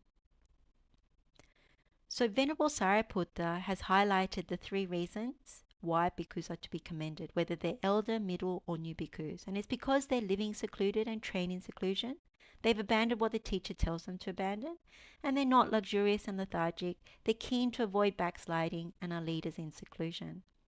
So these monks or monastic disciples, they're commended because they're vigilant, not negligent. They've done what the teacher has asked, and they don't indulge in objects of defilement, sensual pleasures, material things. So they are heirs in Dhamma. So we have very good examples from the time of the Buddha. The Buddha himself is a exemplary, perfect example. His chief disciples, Venerable Sariputta, Venerable Mahamoggallana, Venerable Mahakassapa, and many, many renowned bhikkhus and bhikkhunis, and even lay disciples of the Buddha, such as Hathaka of Alavi, Uga of Hathigamma, Chitta the householder, Velukantaki, Nakula's parents, Visakha, Anathapindika, and many, many more. We may know Kalyana Mittas in our own communities who are to be commended for living secluded and also training in secluded. And they are to be commended for these 3 reasons. So Venerable Sariputta then stated, friends, the evil herein is greed and hate. There is a middle way for the abandoning of greed and hate, giving vision, giving knowledge, which leads to peace, to direct knowledge, to enlightenment, to nibbana. And what is that middle way? It is just this noble eightfold path. That is right view, right intention, right speech, right action, right livelihood, right effort, right mindfulness, and right concentration. This is the middle way, giving vision, knowledge, giving vision, giving knowledge, which leads to peace, to direct knowledge, to enlightenment, to nibbana. Then Venerable Sariputta goes on. The evil herein is anger and hostility, derogation and disparaging, envy and stinginess, hypocrisy and fraud, obstinacy and competition, conceit and arrogance, vanity and negligence. There is a middle way for the abandoning of vanity and negligence, giving vision, giving knowledge, which leads to peace, to direct knowledge, to enlightenment, to nibbana. And what is that middle way? It is just this noble eightfold path. That is, right view, right intention, right speech, right action, right livelihood, right effort, right mindfulness, and right concentration. This is the middle way, giving vision, giving knowledge, which leads to peace, to direct knowledge, to enlightenment, to nibbana. That is what Venerable Sariputta said. The bhikkhus were satisfied and delighted in Venerable Sariputta's words. We're going to explore and examine the meaning behind this concluding statement of Venerable Sariputta's teaching and how wonderfully it connects back to the Buddha's teaching. But let's first make a few observations about the list of evil or bad things that Venerable Sariputta has highlighted. When we look at the complete list of 16 given by Venerable Sariputta, they look very similar to what we usually contemplate as unskilled states or mental stains or defilements or kilesas in the Buddha's teaching on the simile of the cloth or Vatthūpama Sutta. So the only difference in between the 2 suttas is the use of greed and hate versus in the Vatthūpama Sutta covetousness and unequal greed and also ill will. So in effect, they are really the same list of 16 things because covetousness is rooted in greed and ill will is rooted in hatred. So I won't go through each of these defilements individually now because we've had many sessions on Vatthūpama Sutta, Anumana Sutta. So if you're unfamiliar with them, then you can check out the Dhamma sessions on the channel on those sutta meditations. In any case, what we shall see is the connection between these 16 evil and bad things with being heirs in material things. As Venerable Sariputta has encouraged, when we develop the middle way, or the Noble Eightfold Path, for the abandoning of all 16 bad or evil things, we become heirs in Dhamma. By developing the Noble Eightfold Path, the Venerable Sariputta is confirming it gives vision, Chakku Karani, gives knowledge, Jnana Karani, leads to peace, Upasamaya, to direct knowledge, Abhinaya, to enlightenment, Sambodhaya, to Nibbana, Nibbanaya, to the cessation of all suffering. So as we know, Noble Eightfold Path, it's the way leading to the cessation of all suffering. So let's look at what Venerable Sariputta has shown bit by bit. So let's just focus on the evil that Venerable Sariputta has called out as greed and hate. So these are the things that incline us to be heirs in Buddha's material things. So in Pali, he has said, Lobha papako, dosa papako. So how do we develop the Noble Eightfold Path to overcome greed and hatred? Well, first we need to revisit how greed and hatred arise. So greed arises when we misapprehend form, or the physical nutriment, coupling kara hara. We misapprehend it as attractive or pleasing, beauty, subha in Pali. This can be food, this can be people, any kind of material requisites or objects. So we take delight, we welcome and remain holding. So we abhinandati, abhiwadati, ajosayatitati. And so there's an escalation of sensual desire or covetousness that escalates. We take that form or physical nutriment as a gain. We take it as labha, something we consider is valuable. So we've measured it and thought, oh, that's valuable to me. And so we keep running this greed path whenever we make contact with sensual things. And that's why sense restraint becomes really, really important, because knowing the danger in sensual pleasures, like how we meditate on Samadhi Bhavana Sutta, then we realize we need sense restraint. When we lack sense restraint, we get enticed by the contact and we start to want things. So in the case of what this sutta has been talking about, want lavish food, want lavish requisites, want the latest gadgets, want luxurious vehicles, want the best lodgings. In lay people's case, maybe wanting the latest fashions and being surrounded by certain kinds of people and so on. And so this becomes a key component of what makes us heirs in material things, the greed path. But then when we experience aging and decay, jara, with any of these objects, then what we realize is that there's no permanency. These things don't last. And as we know, nothing and no one is free from aging. This is one of our frequent contemplations. This includes all material things, from food to people, gadgets, vehicles, buildings, and so on. We ourselves are also not exempt from aging and decay. So Buddha asks us to frequently contemplate this. So whenever we see the signs of aging and decay, ill will arises, ill will rooted in hate. So this is how hate comes to arise. We might think, if there is no wisdom, we might think, why me? Why is this happening? Or why did that thing break? Why did this thing fall apart? And so ill will and hate arises. And again, we can't help but to keep running this hate path.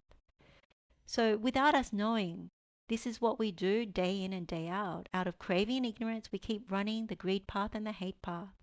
Only when we're secluded and actively developing our mind, establishing the right view through our sutta meditations, do we stop these unprofitable pathways for a little bit.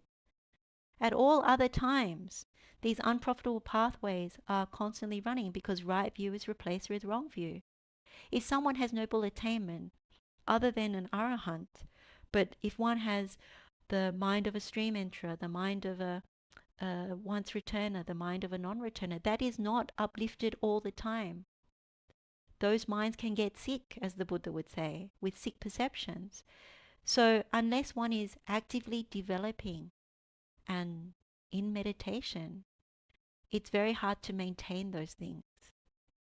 So it's very important to see that when the unprofitable pathways are constantly running, it's because right view has been replaced with wrong view. So let's take an example.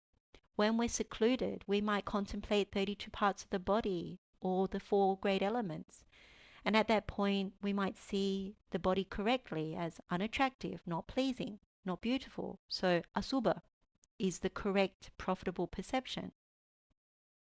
But then when we come out of meditation and we go out for the day and we're seated at a restaurant with a friend, and our friend says to us, "Oh, look at that person, aren't they really attractive?" And at that moment, we might agree with them. And what happens is we have, at that moment, misapprehended the body again. What we saw correctly in our meditation in the morning has fallen away. So asubha has then changed back to subha. So if one understands this Dhamma through our other sutta meditations as well, then we can see that the greed path is a massive part of the problem for all of us.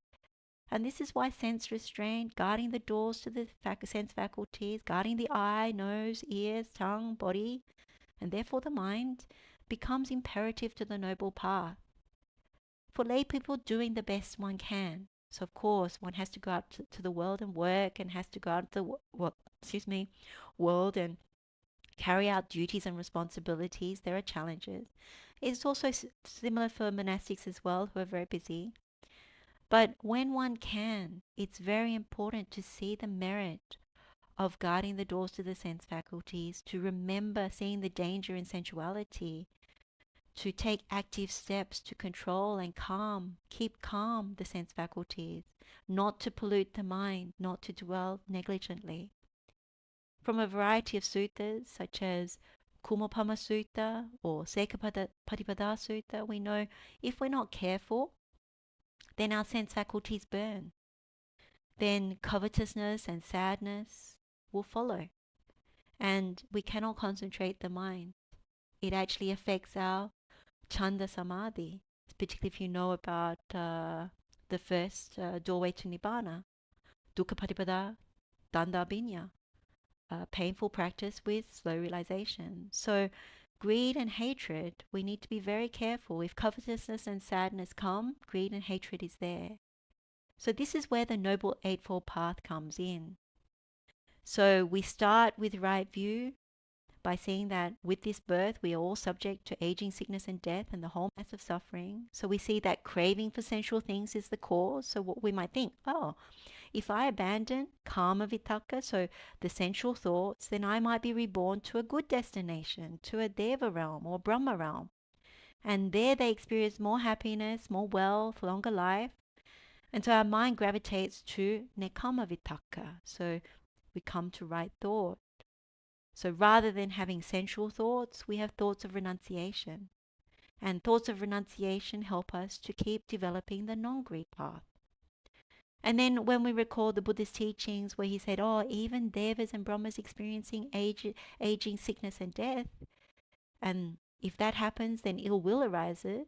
So if we recognize that birth in any realm, even the superior realms, is suffering because of aging, sickness and death, that there's impermanency, then we want to go beyond birth, aging, sickness and death. And so then our mind gravitates towards thoughts of non-ill will. So again, right view comes to right thought, avyapada vitakka. And so again, if we have avyapada vitakka rather than the ill will thoughts, then it's rooted in non-hate. So these two out of the 3 form part of right thought. And of course there's one more, which is the thought of non-harm or non-cruelty, and we'll come to that in the next part. But this is how right view leads to right thought, and with right thought, the rest of the Noble Eightfold Path unfolds. This is how we develop it. So if we can see when we do our sutta meditations, this is what it means when we say we activate the Noble Eightfold Path. So those who have been setting aside time to learn and develop the sutta meditations should feel happy, should feel joyful, that this is what makes us heirs in Dhamma. We are being vigilant. We are following what the Buddha is asking us to follow. And then Venerable Sariputta, in this next part, in his concluding statement, talks about all these 14 evil or bad things for us to examine, but he really focuses on vanity and negligence. That these last 2 is where he actually points. And there's a reason for that. So vanity is madassa, and negligence is pamadasa. So vanity, madassa, is also can be translated as intoxication. So sometimes we use them interchangeably. And again, what Venerable Sariputta says is to develop the Noble Eightfold Path to abandon them. And so there's a reason why Venerable Sariputta has focused on vanity and negligence. And when Dhamma, it will help us to connect the other part of the dots, which is around moha, delusion.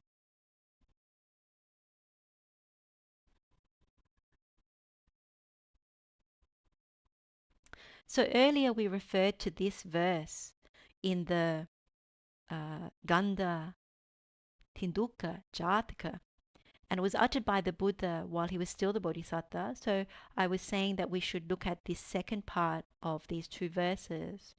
And this is how it helps us to understand that concluding statement from Venerable Sariputta. So he says, from intoxication, negligence is born. From negligence comes decay. From decay, hatred is produced. Don't let negligence be your support. So when we are vain or intoxicated, so the first part here, negligence arises. So what things are we vain or intoxicated with? So we've spoken about this before in the Vatthūpama Sutta. We can be vain about our family that we're born to. If we're born into a good family, whether it's highborn, wealthy, influential, we can be vain or proud about that. We can be vain or intoxicated about good health. While others may not have good health, we have good health. We can be intoxicated or vain about our youth. That, oh, I still look young, or I have a youthful body, I can still do certain things and others can't at the same age. Or we can be intoxicated with gain. If we win the lottery or make a killing on the stock market, we could have a lot of pride about that. Others didn't, we did. Or we can get intoxicated with various different things in our life. And it could even be about our longevity, for example. So human lifespan compared to animal lifespan is often greater. So human lifespan is longer than a dog or a mosquito. So one can get quite conceited and vain about that. We can also be intoxicated with being honored, respected, being prominent, or something about our appearance or certain physical features, or our intelligence, or being seen and known as a knowledgeable authority that people turn to. And from a monastic perspective, being intoxicated with being a regular alms food collector, so going on pindapat for meals, or a forest dweller, or having a good reputation, not being despised, and many, many other things. And also being intoxicated about one's posture, being able to sit for long periods of time in meditation, or for one's accomplishments or popularity, or having good virtue and other people don't, or the ability to realize jhanas or formless attainments at will, being able to realize the liberations or having noble attainments. So when we're intoxicated with any or all of these things, we become negligent. So that ties with the first line of the verse. From intoxication, negligence is born, because we value those things that we're intoxicated with. We value them highly over following the Buddha's path. We delay, we prevaricate, we ignore the Buddha's path or the practice of the Buddha's path. And so this blocks us from seeing the truth as it really is. We haven't understood aging, sickness, and death. And so when we talk about aging, sickness, and death, most of us will understand these ideas relating to the physical body or material forms, but there's deeper Dhamma behind each phenomena. For example, with the aging phenomena, it also relates to the aging of feeling. It's important to understand the process of how feeling comes to arise as part of dependent origination. The Buddha has taught about the 6 sense spheres being the condition for contact, and contact the condition for feeling. And we learn about this in many suttas, including Dhatu Vibhanga Sutta. So if we take an example, there's the I, the form, and I consciousness. This is how sense contact arises. And then from that sense contact, we experience some kind of feeling. The truth about this process is that we need to connect it to the aging process that happens with each component part. The aging of the I, the aging of the object or form, the aging of I consciousness. So when it comes to the resultant feeling due to form, having made contact, we inevitably suffer because we are deludedly trying to reconstruct a past pleasurable feeling that cannot be reconstructed due to aging. Aging due to the form, aging due to feeling dependent on the form. So there's deeper Dhamma in it. We can use any number of examples from daily life. We can use mundane examples, and we can also use examples of how we construct and experience the jhanas, the formless attainments, and even the liberations to see that Dhamma. Then the question to ask, if one really understands even a small part of that, the question to ask is, what are we really intoxicated with then? What are we valuing and craving if we understand aging? Just as one example. And then if one also understands sickness of perceptions, then it becomes this whole thing that falls apart. So there are different kinds of dhammas that we want to investigate and examine when we're dwelling vigilantly, when we're secluded. When there is negligence, we're not inclining towards training in any of the three kinds of seclusion, never interested in penetrating this kind of dhamma. The Netipakarana, also known as the guide, states that when someone is unconcentrated, so in Pali, asamahitasa, and much given to covetousness, ill will, and negligence, they keep streaming in him. So herein, covetousness is the unprofitable root consisting in greed, ill will is the unprofitable root consisting in hate, and negligence is the unprofitable root consisting in delusion. When someone is unconcentrated, craving keeps streaming in his six bases. The eye keeps streaming to agreeable forms and resisting disagreeable forms. The ear the same, the nose the same, the tongue the same, the body the same.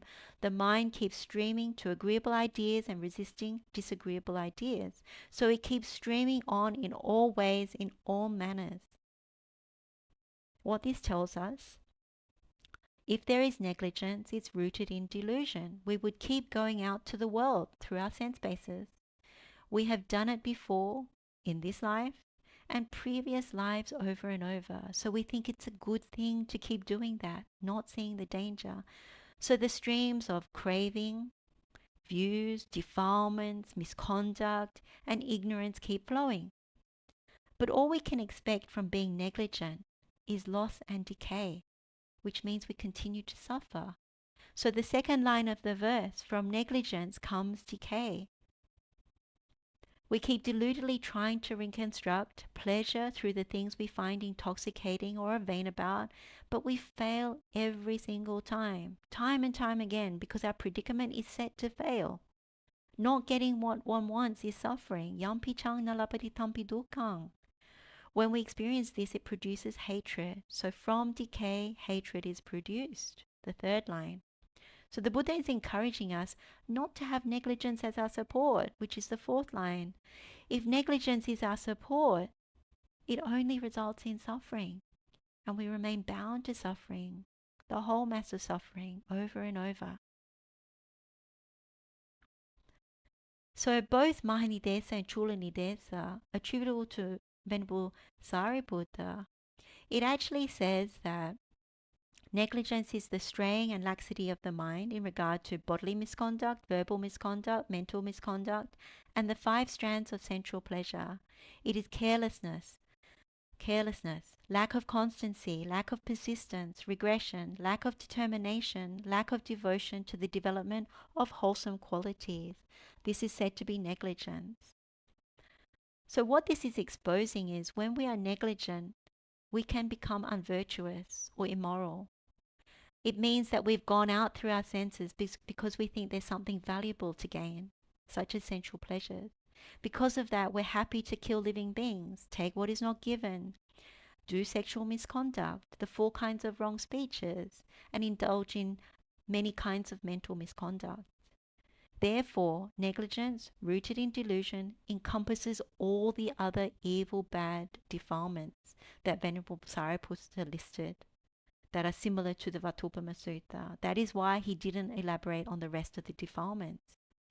So we can see from our earlier analysis of negligence, because we want to indulge in objects of defilement, we indulge in unskilled states or unprofitable ideas, and we give up the skilled states or profitable ideas. So essentially, we grasp the wrong view, we value the wrong things, so all the sensual things that are connected with being heirs in material things. We tolerate misconduct in order to have those things, and as a result, we continue to develop the wrong path. We did it before, and we're doing it again. And so this is why Buddha encourages solitude as the basis for training in non-greed, non-hatred, non-delusion, to renunciate material things, see the danger in them, delight in Dhamma, train ourselves to have fewer desires, develop contentment, undertake effacement, become easy to support, arouse energy rather than slacking off and getting lethargic. If we take up the Buddha's teaching in this discourse, then we chip away at greed, hatred, and delusion. And one point to make about the Vatthūpama Sutta meditation, and I've always said it's one of my favorite meditations, even though people don't seem to gravitate towards it as much. But when you connect it with Dhammadayada Sutta, then you can see why the Buddha says at the end of Vatthūpama Sutta, he understands thus, there is this, there is the inferior, there is the superior, and beyond there is an escape from this whole field of perception. Meaning, when we abandon the 16 mental stains, we understand the Four Noble Truths, that there is this suffering, there is the inferior, which is the origin of suffering, that this craving, longing, wanting. There is the superior, which is the truth of the Noble Eightfold Path. And we understand the escape from this whole field of perception, which is Nibbana, the cessation of suffering. And the Buddha then says, when he knows and sees thus, his mind is liberated from the taint of sensual desire, from the taint of existence, from the taint of ignorance. When it is liberated, there comes the knowledge. It is liberated. He understands birth is destroyed. The spiritual life has been lived. And what had to be done has been done. There is no more coming to any state of being, because this bhikkhu is called one bathed with the inner bathing. So with the Vatthūpama Sutta, it's a sutta that one can meditate to complete the path. It's that powerful, because when we do the sutta meditation, we keep chipping away each and every time, trying not to backslide, trying to keep doing this inner bathing. Every time we go out, we feel like we need to come back and clean it. So when we heed the Buddha's instructions in the Vatthūpama Sutta, which closely relates to this final part of Venerable Sariputta's elaboration in this Dhammadayada Sutta, is that knowing these 16 mental stains are rooted in greed, hatred, and delusion, that they defile the mind, we continuously review and keep abandoning them. And insight comes each and every time. Confidence in the Buddha's teaching, confidence in the Buddha himself, confidence in the Sangha who practice this also comes. And so the mind keeps developing to tranquility and keeps developing insight knowledge, and starts to turn away in a very genuine sense. So when we do the inner bathing as our training, not like the Arahat yet, but as our training of inner bathing, noble washing, we develop the mind with the skilled states. We remove these unprofitable, unwholesome ones. And so over time, we develop non-greed, non-hatred, non-delusion through the skilled state to fulfillment. We develop and activate this Noble Eightfold Path. And we train in seclusion, Chitta Viveka particularly. And it arouses energy. We don't backslide. And if one starts to understand about the taints, one doesn't allow wrong views to press us to go back to taint of sensual desire. We don't allow taint of ignorance to do the same thing, to go back to sensual desire. We don't want to activate the taint of existence, to think that it's worthwhile existing like this again and again. And so that is how Vatthūpama Sutta can be very, very powerful to realize Nibbana. There's a wonderful discourse called the Elaboration Sutta where King Pasenadi of Kosala, and he's an example of a layperson who practiced seclusion, and he had an insight regarding the danger of vanity and negligence, which is quite pertinent to what we have been talking about. At Savatthi, sitting to one side, King Pasenadi said to the Blessed One, "Here, Venerable Sir, while I was alone in seclusion, a reflection arose in my mind thus. Few are those people in the world who, when they obtain superior possessions, do not become intoxicated and negligent, yield to greed for sensual pleasures, and mistreat other beings. Far more numerous are those people in the world who, when they obtain superior possessions, become intoxicated and negligent, yield to greed for sensual pleasures, and mistreat other beings." And then the Buddha responds, "So it is, great king. So it is, great king. So it is, great king." And then he repeats King Pasenadi's statement and adds, "Enamored with their pleasures and wealth, greedy, dazed by sensual pleasures, they do not realize they have gone too far. Like deer that enter the trap laid out. Afterwards, the bitter fruit is theirs, for bad indeed is the result." Excuse me a second.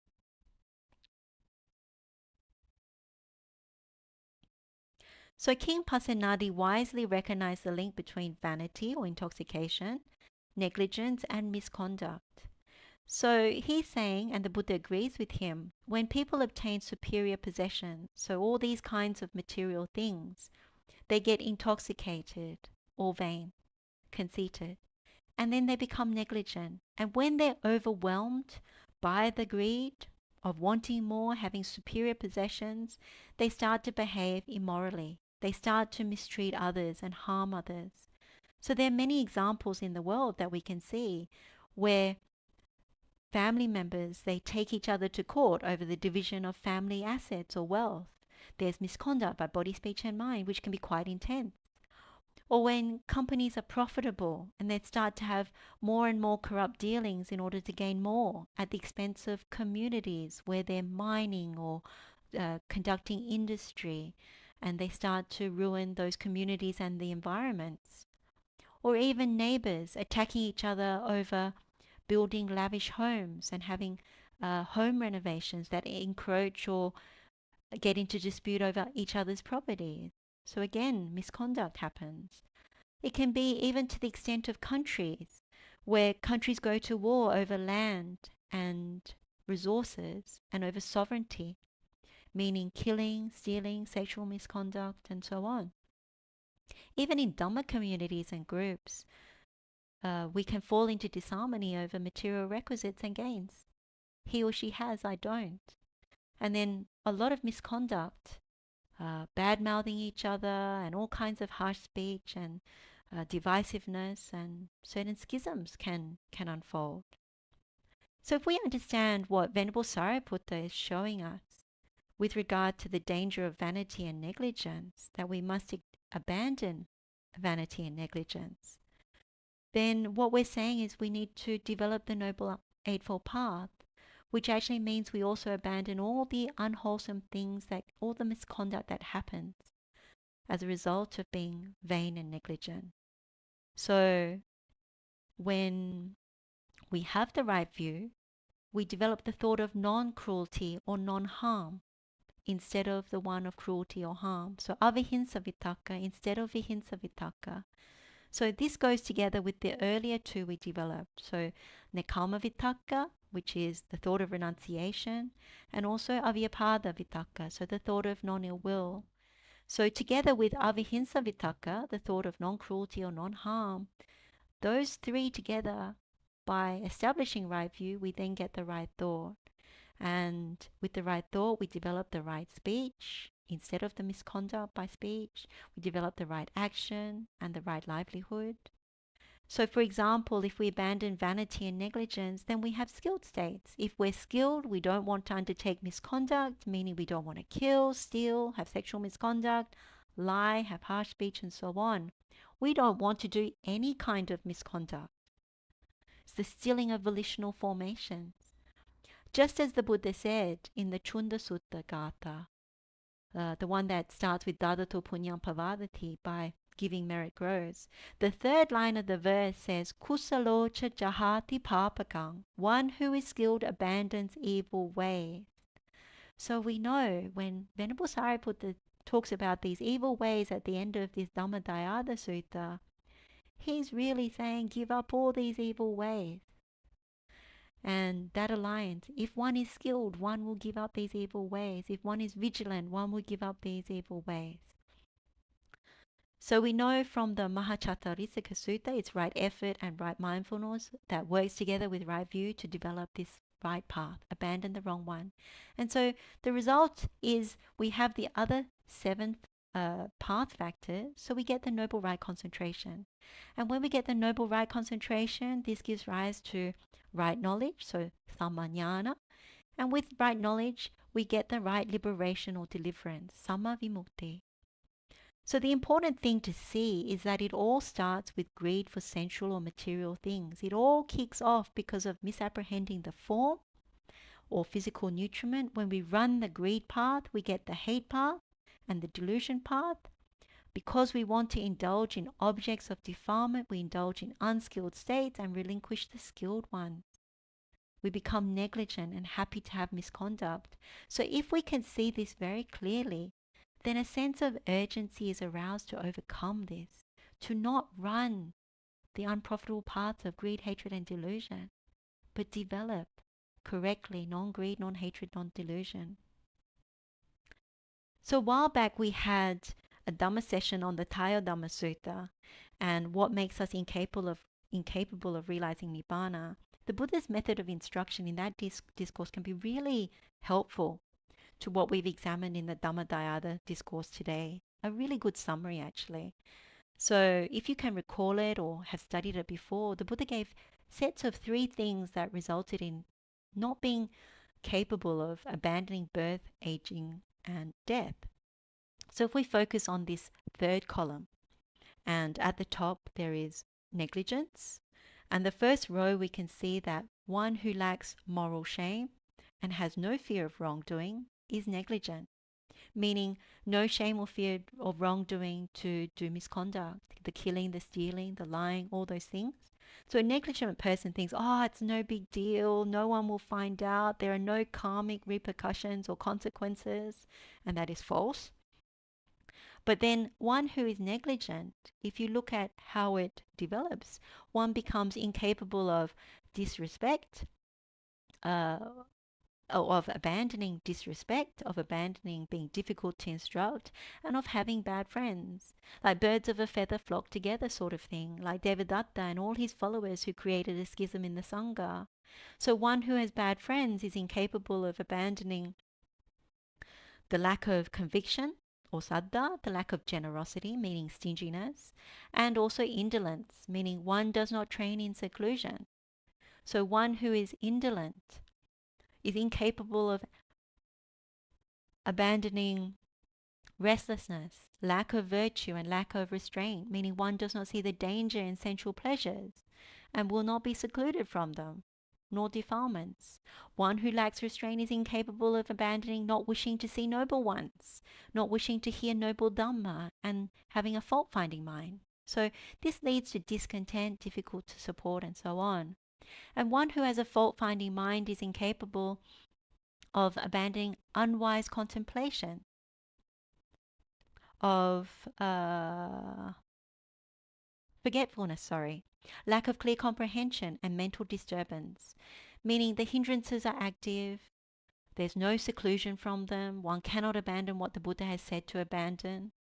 And then one who is mentally disturbed is incapable of abandoning unwise contemplation, of following a wrong path, and also mental sluggishness. So the mind is lethargic and lax. Energy can't be easily aroused as it's going into sloth and torpor. So all those things that Venerable Sariputta was highlighting earlier. And so one who is mentally sluggish is incapable of abandoning identity view, doubt, and also misapprehension of virtue and observances, meaning one clings to the future thinking, oh, I existed with all these lovely material things before, and they're valuable to me. I can exist with them in the future. And with conceit, I assume what I construct will give lasting pleasure or happiness that's worth taking as me and mine. There's no danger, there's no downside, which is not true. So one who misapprehends virtue and observances is incapable of abandoning lust, hatred, and delusion. So we stay deluded thinking, oh, it's great to be Buddha's heir in material things. I'm gaining something valuable, when really it's nowhere close to the value of being an heir in Dhamma. One who is deluded is incapable of abandoning birth, aging, and death. So not free from suffering. So this also ties back to Venerable Sariputta, what he said about not being negligent, about being negligent and training in seclusion and not being able to abandon what the Buddha has asked us to abandon, those 16 unskilled states, and also living in luxury, leading to indolence and backsliding and becoming more neglectful. Which means we continue to follow the wrong path.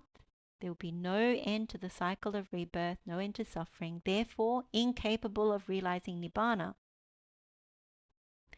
Now the other side is what makes us capable of realizing Nibbana. And so this is the wholesome side that both the Buddha and Venerable Sariputta talk about. So we're capable of abandoning birth, old age, and death, or birth, aging, and death. So the first row now says that someone who does have a sense of moral shame and fear of wrongdoing is vigilant, meaning the two qualities of moral shame and fear of wrongdoing are acting as protectors to refrain from misconduct, knowing that there is a karmic result, knowing that it is bad for us. So a vigilant person would heed the Buddha's teaching. One who is vigilant is capable of abandoning disrespect, being difficult to instruct, and bad friendship. So this means with vigilance, we value training in the 3 kinds of seclusion and giving up bad friends. So when we have good friends, we're capable of abandoning lack of conviction, lack of generosity or stinginess, and indolence. So good friends, noble ones, Kalyanamitas, they would encourage us towards arousing energy, developing skilled states, and abandoning the bad ones. And then one who is energetic is capable of abandoning restlessness, lack of virtue, lack of restraint. So when we are energetic, we abandon what the Buddha has told us to abandon, those 16 mental states. We develop what he tells us to develop, the Sekapadipada. And one who has restraint is capable of abandoning lack of desire to see the noble ones, lack of desire to hear the noble Dhamma, and a fault-finding mind. So when we are restrained, we draw the mind back. We apply the stop sign to unskilled states, and we heed the teachings of the noble ones. And therefore one who does not have a fault-finding mind is capable of abandoning forgetfulness, lack of clear comprehension, and mental disturbances, meaning we actively develop skilled states. When we actively develop skilled states, then the mind has mindfulness and clear comprehension. And one who is not mentally disturbed is capable of abandoning unwise contemplation, so following the wrong path, and also mental sluggishness. So that means when we practice, we enter into the higher concentrations, which are free from hindrances, and we develop the Noble Eightfold Path. And one who is not mentally sluggish is capable of abandoning identity view, doubt, and the misapprehension of virtue and observances, meaning we realize noble attainment.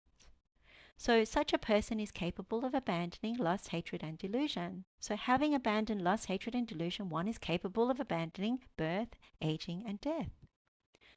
So you can see, by applying the Dhammadayada Sutta, we can see in another way how Venerable Sariputta has beautifully elaborated on the Buddha's brief teaching. We can clearly see the distinction between being the Buddha's heirs in Dhamma versus being his heirs in material things. And the encouragement is to see that it is a possibility for all of us, if we are not already heirs in the Dhamma, if we heed the Buddha's words, if we make effort and accept the help of the noble ones.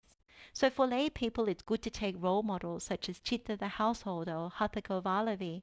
Both realized the fruit of path and fruit of non-return at the time of the Buddha. They both practiced and shared the Dhamma. From the suttas we know Hatha Govalavi was reborn to the pure abodes, to Aviha, and he teaches the Dhamma there.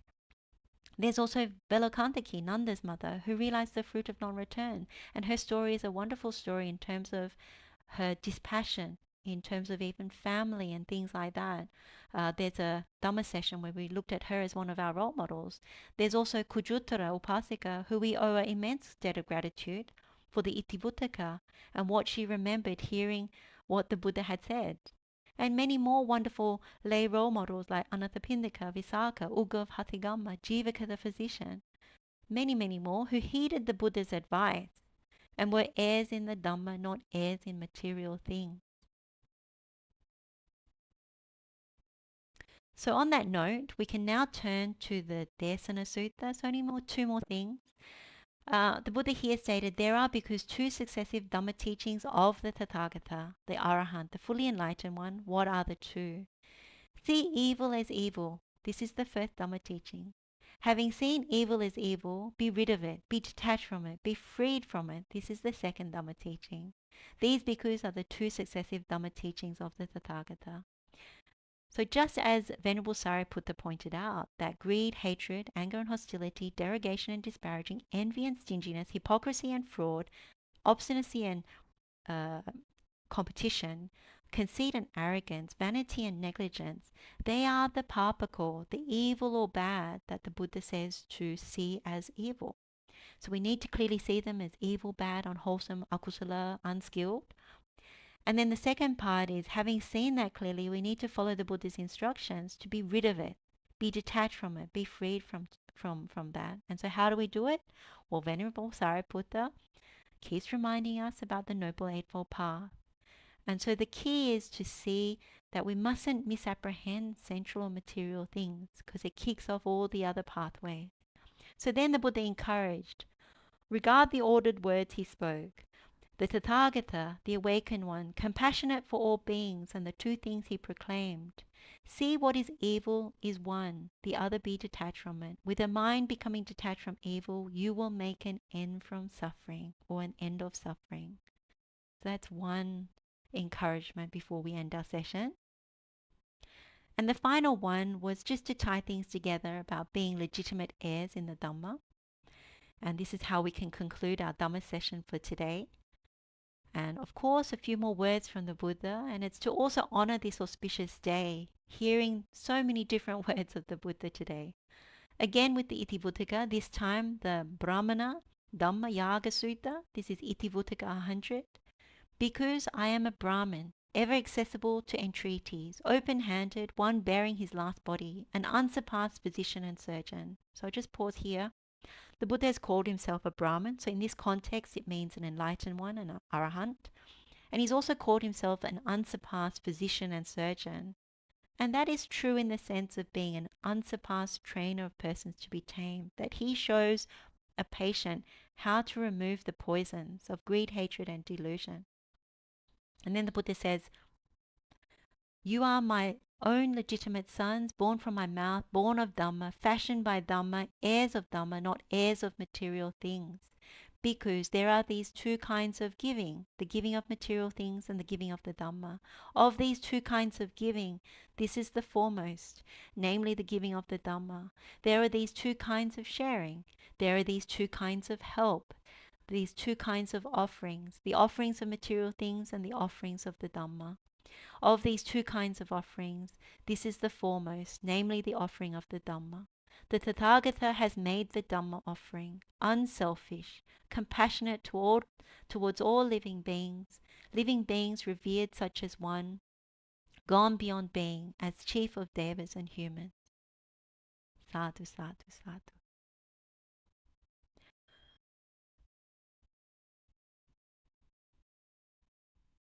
So we've now come to the end of our Dhamma session. We can express our gratitude to the Buddha for these powerful teachings, these liberating teachings. We can also express our gratitude to the noble ones who have realized the truth and continue to help and guide us to do the same. And we can also express gratitude to all of our past and present teachers, our parents, all our good friends in Dhamma who encourage us and keep us on the Noble Eightfold Path. If you'd like to dedicate some merits to the departed, you can do so now.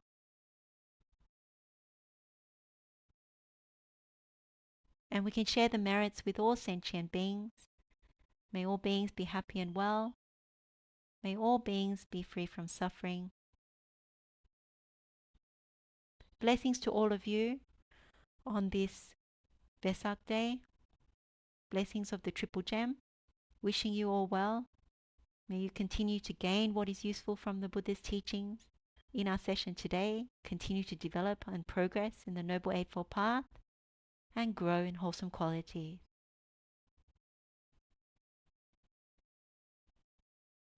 Theruwan saranai.